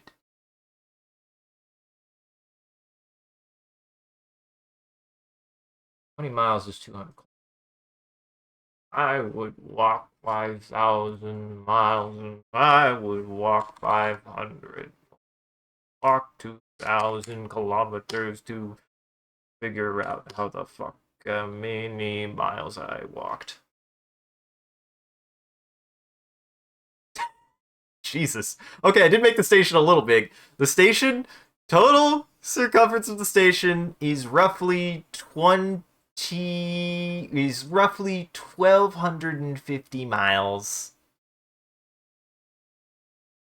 How big is Kansas? Oh.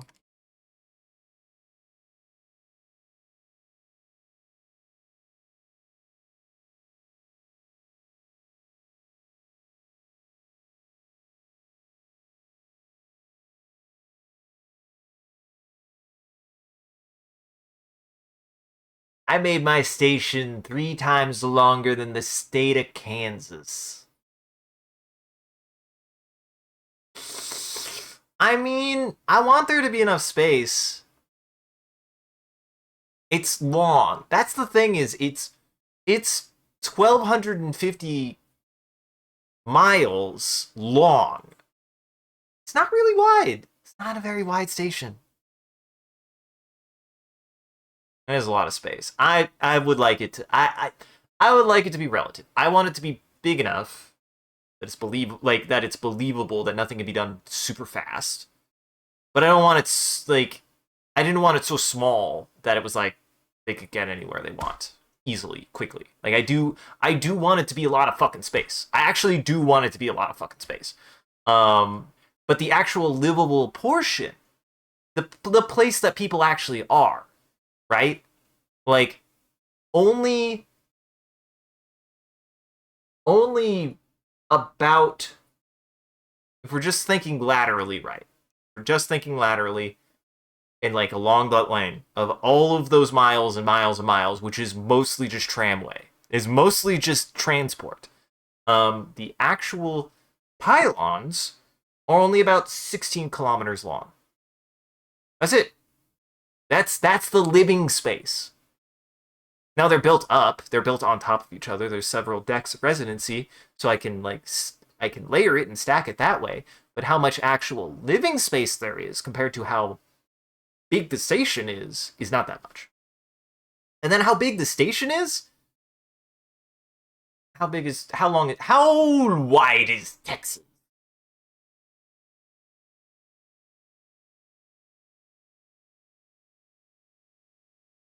Huh. 773 miles. But wait, that's still just length.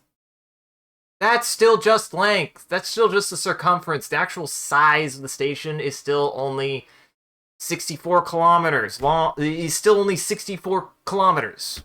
The actual diameter is only 64 kilometers. That's just fucking math. No, actually, the station itself, the size of the station can fit in the size of Texas, but the horizontal space you can move on is longer than the size of Texas. Exactly. So, there are constraints. I think this is believable. What's the radius? 32 kilometers. Only 32 kilometers. You know my math wrong? My math wrong. How did I get such a big number? Let me do my math again. I think I did my mouth. Maybe I did my math wrong. Here, we're actually gonna pull. We're gonna do some math. Yeah. So 2 pi r, right? 2 pi r, diameter. So the diameter would be 64 kilometers multiplied by pi. Yeah, I did my math. Why did I? No, I got 200. Where did I get 2,000?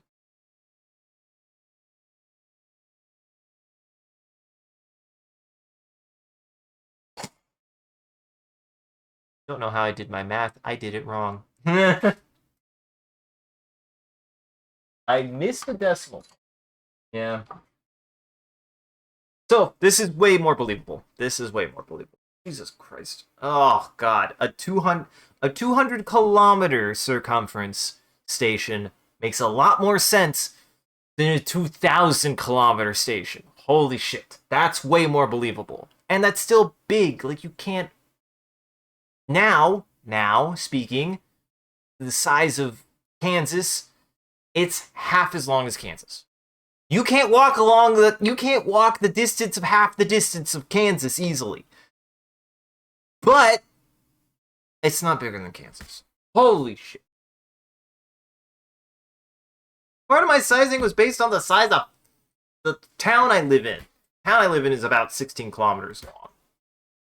If I hold that number.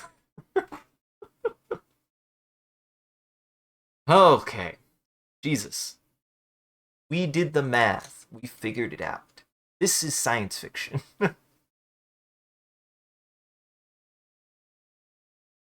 Think you missed how big your town is in area. No, yeah. No, I'm just thinking like I was just thinking in a straight line. If I walked from point A to point B, obviously not area. Duh, that's more.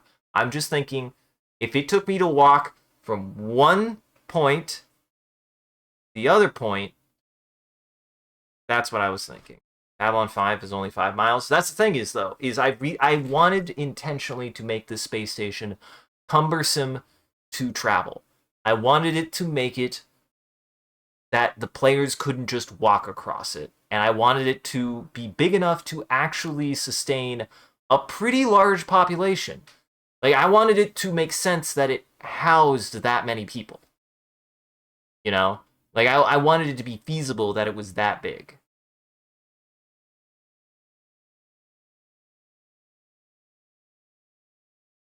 So, 5 miles the side of space station is now as worm. Is known as worm trap? Isn't it? Yeah, that didn't make any sense. You're right. It didn't.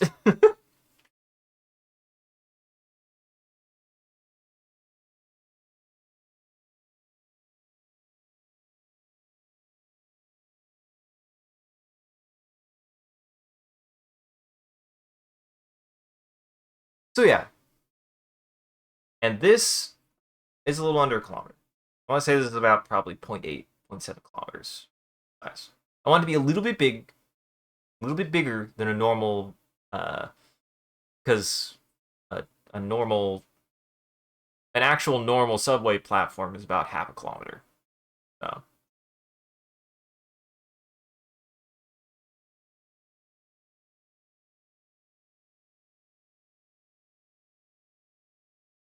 On foot, 5 miles is still a day's travel. An hour, that makes more sense. It's like, well,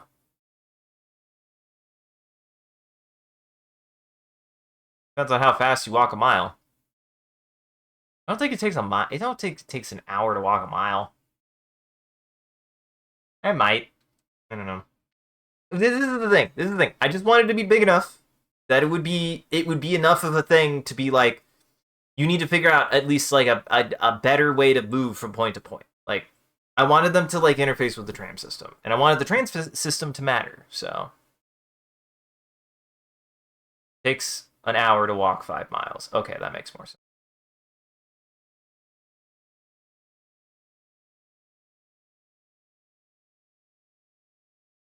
Which sounds about right. It would take me about yeah, it would take me about essentially I wanted it to be if they walked on on any of given pylon that the time it would take to get from one end of the pylon to the opposite end of the pylon would be about 4 to 5 hours. If they started at the very tip of one end and moved laterally across to the other, it would take about 5 hours.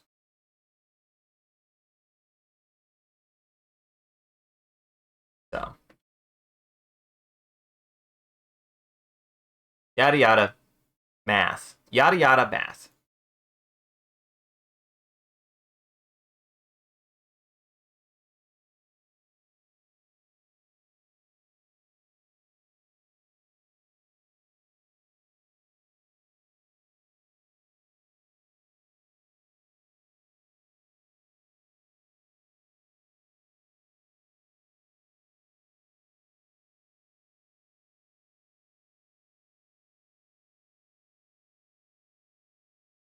Mm-hmm.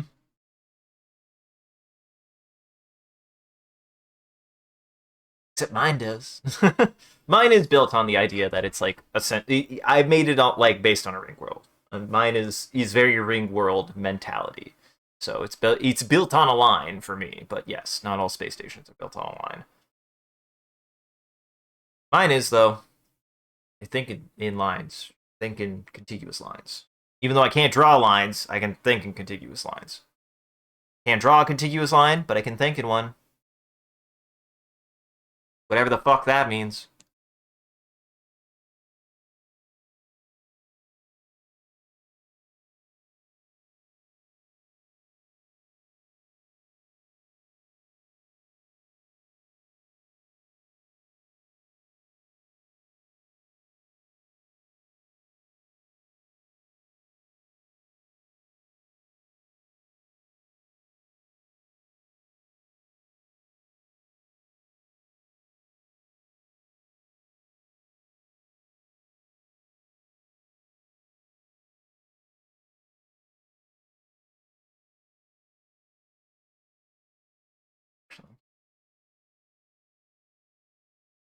Sorry, I just had a thought. This is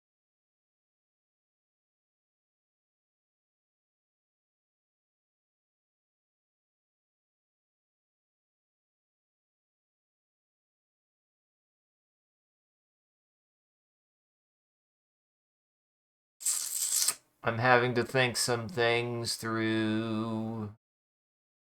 I'm thinking about things. Okay.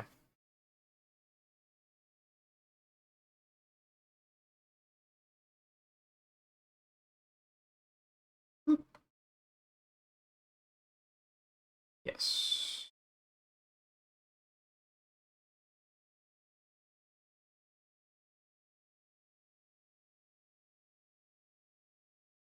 Yeah, that wouldn't make sense here.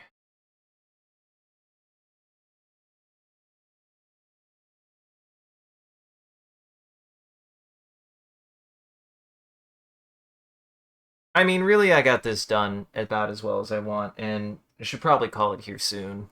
Like, this is what I wanted to establish. I just wanted to finally get on paper what I wanted to do this, how I wanted to handle it, and I think this is how I want to handle it. I want to handle it as isolated platforms, and that there's multiple platforms pile on. Because originally I was like, it's going to be one big space. It was like, oh, fuck, that's too big. Oh, fuck, that's too big. So, this chunks it down a little bit.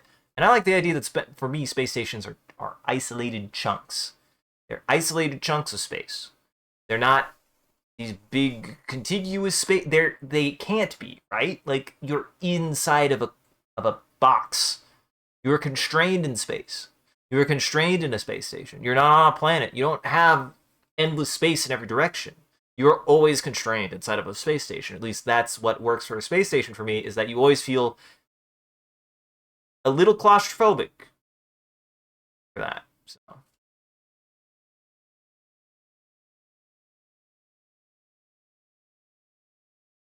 Uh-huh. And yeah. And I wanted this to be big. I wanted it to be a big space station. I wanted it to be a big deal that this was a big space station. Like, this is as far as space stations go, this is an anomaly of a space station. They're not normally even this big. This is like a big space station. It's a big industrial worker platform meant to house people permanently for their entire lives, etc., etc. It's meant to be huge. It's meant to be enormous. This is a big station, and it needs to be a big station. Anyways, I think we're gonna call it there. This is good. This was good. I didn't do any of my backgrounds that I normally would. I had a thought of one, but I think we'll hold off on that. But I still got some good work done because I got some more character designs. I think I nailed Fred. I think I nailed Fred because he described him as being a little bit thicker. Um, I think I got Colia, which I don't know why he's doing that with his hands, but it is what he's doing with his hands. Kind of want to work on Colia's a little bit more. Like I said, this is a proof of concept for them. I'm gonna show it to my friends and be like, "How close did I get? What would you change if I changed anything?" But I think I got at least like the outfits and the designs and everything correct on them, and I really like how they came out. I like how both of them they both came out really good. I think that one honestly, this one really fits Jackson's character. I think that fits Fred very well because Fred seems eternally tired. I mean, hey, don't you suppose? They both are, but for very different reasons. And I really nailed the stockier kind of like he described him as like being like kind of well built. He didn't describe him as like a weightlifter or anything, just being that he was stockier. And I think I nailed that. And I think it looked good. I'm not used to drawing this kind of body, so I think that came out really well.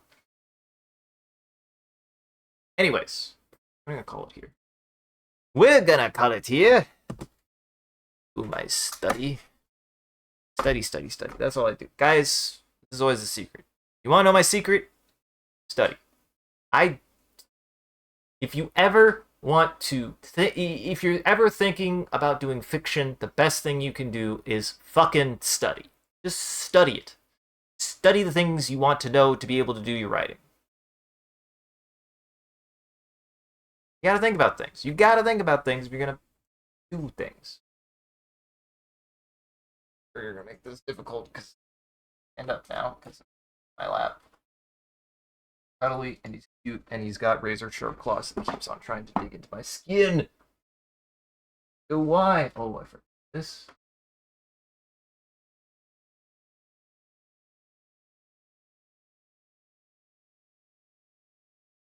There we go. Okay. We're good. Alright. I think that's it for me, though. I should start wrapping it up. I said I wanted to do a little bit of writing, and it's already almost 11 o'clock.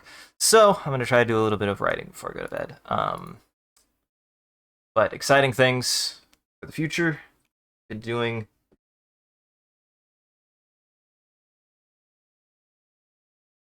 I'm excited for the next session.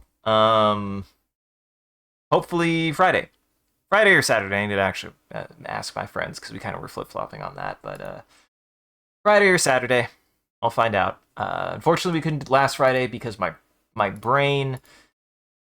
I just didn't have enough time. I just didn't have enough time to prep, and I am on the side of if I'm gonna run this game is important enough to me that if I don't feel confident that I prepared enough, I don't want to have a session.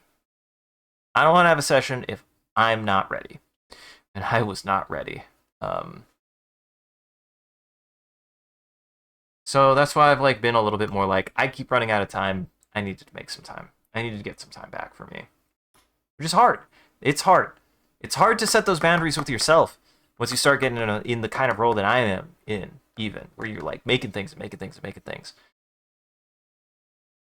Whether you like it or not, you have to spend the rest of your time on you. I don't care what anyone says. You still have to make you time. You still have to actually have the time to do that other stuff too. There are people, and for me, I'm just the kind of person that I have tried to force myself into sleep deprivation. And guess what, guys? I'm at the level of sleep deprivation I can handle. I can't handle more.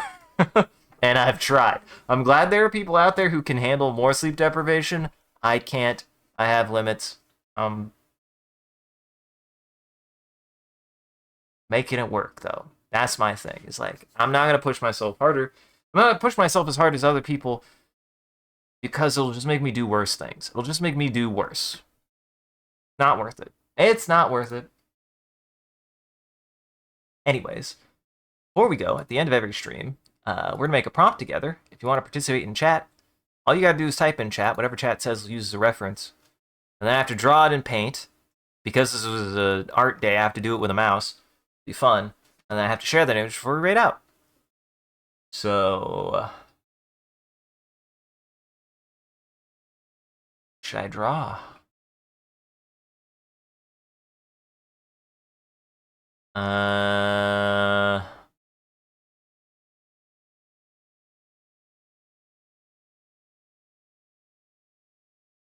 Getting on the space tram.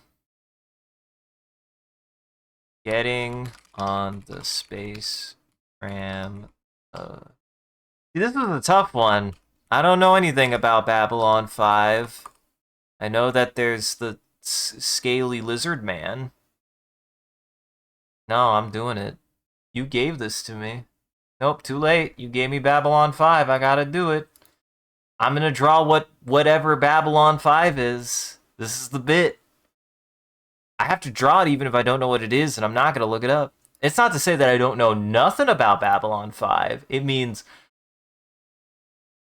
I don't know what I would draw for Babylon 5 because I don't know much about it.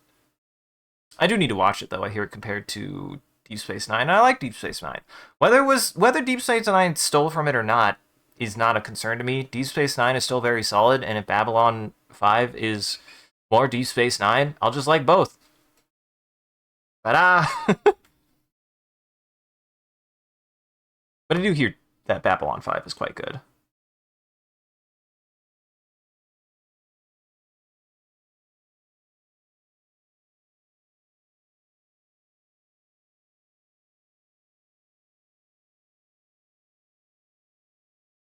Anyways, this.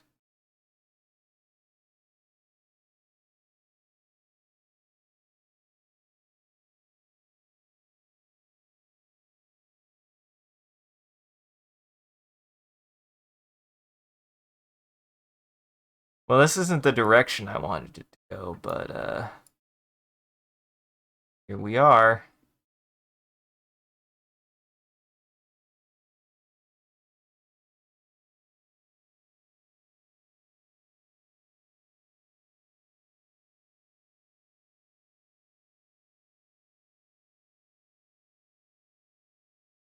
This is what happens when you make me draw with a mouse.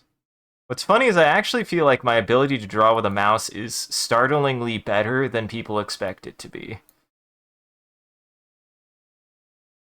And then I'm just gonna Draw the guy from Babylon 5. I'm gonna draw the guy from Babylon 5. There he is. Alright, stick around to the very end, everybody, if you want to see that picture. I also do a bit of a closing bit. We do raid at the end of every stream, so that way the vampires in our chat can keep watching. So everybody else out there, make sure to go lock your doors and windows, because it is almost lunchtime for vampires. And thank you for joining, everybody. I hope you had a good time and you enjoyed the show. If you're able to join the live show, thank you for stopping by and chatting and watching. If you're watching this in the future, thank you for taking the time to going back and rewatching the VOD. We appreciate it. If you're out there and you enjoyed this and you want to see more of what we're up to, I recommend scrolling down below and following, or clicking any of the links. The link to all the socials and the Discord. We post when we go live on any one of those platforms, as well as anything else that we're up to. And just generally, you can come hang out with the rest of the community there. It's a good time on the Discord. Speaking of which, a shout out to our community there and everyone who follows. You guys are a wonderful audience, we appreciate you. If we do anything particularly entertaining or noteworthy, make sure to clip it and share it on the internet. Make sure also hashtag with MCCanary or link it back to the stream. People can find more of the good stuff we do here. And if you want to see the stream grow, you gotta let people know. I appreciate that people have been talking about the stream. I encourage you guys to do it more.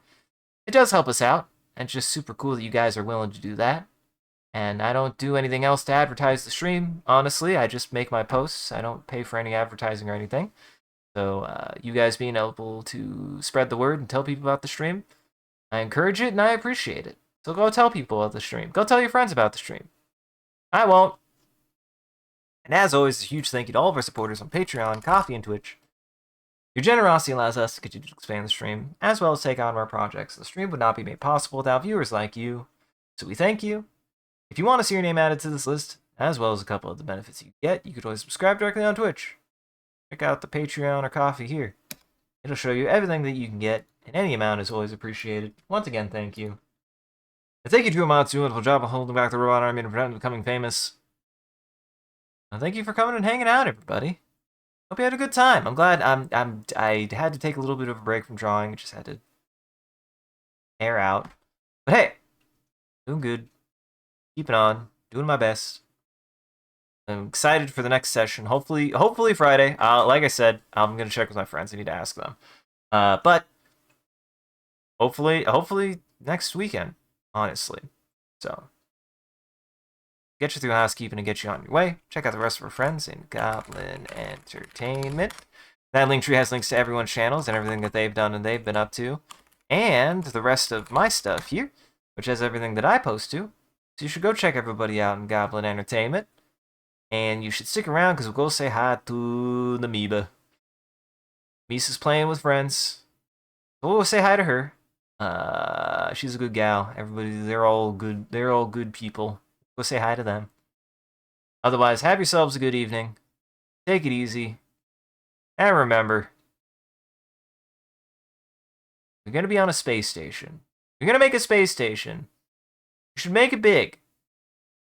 Probably not 2,000 miles big. Well, 2,000 kilometers big. Good thing I checked my math. Otherwise, the engineers would probably get really upset at the size of the space station and be like, why did you have us make an entire I just want an excuse for why tram would be a viable way to move around the station more efficiently than walking. I also kind of wanted it to mimic a little bit of actual urban planning in that it would take you getting on a tram for 15 minutes. That would take you like 5 hours to walk. That's all I wanted. That's all I really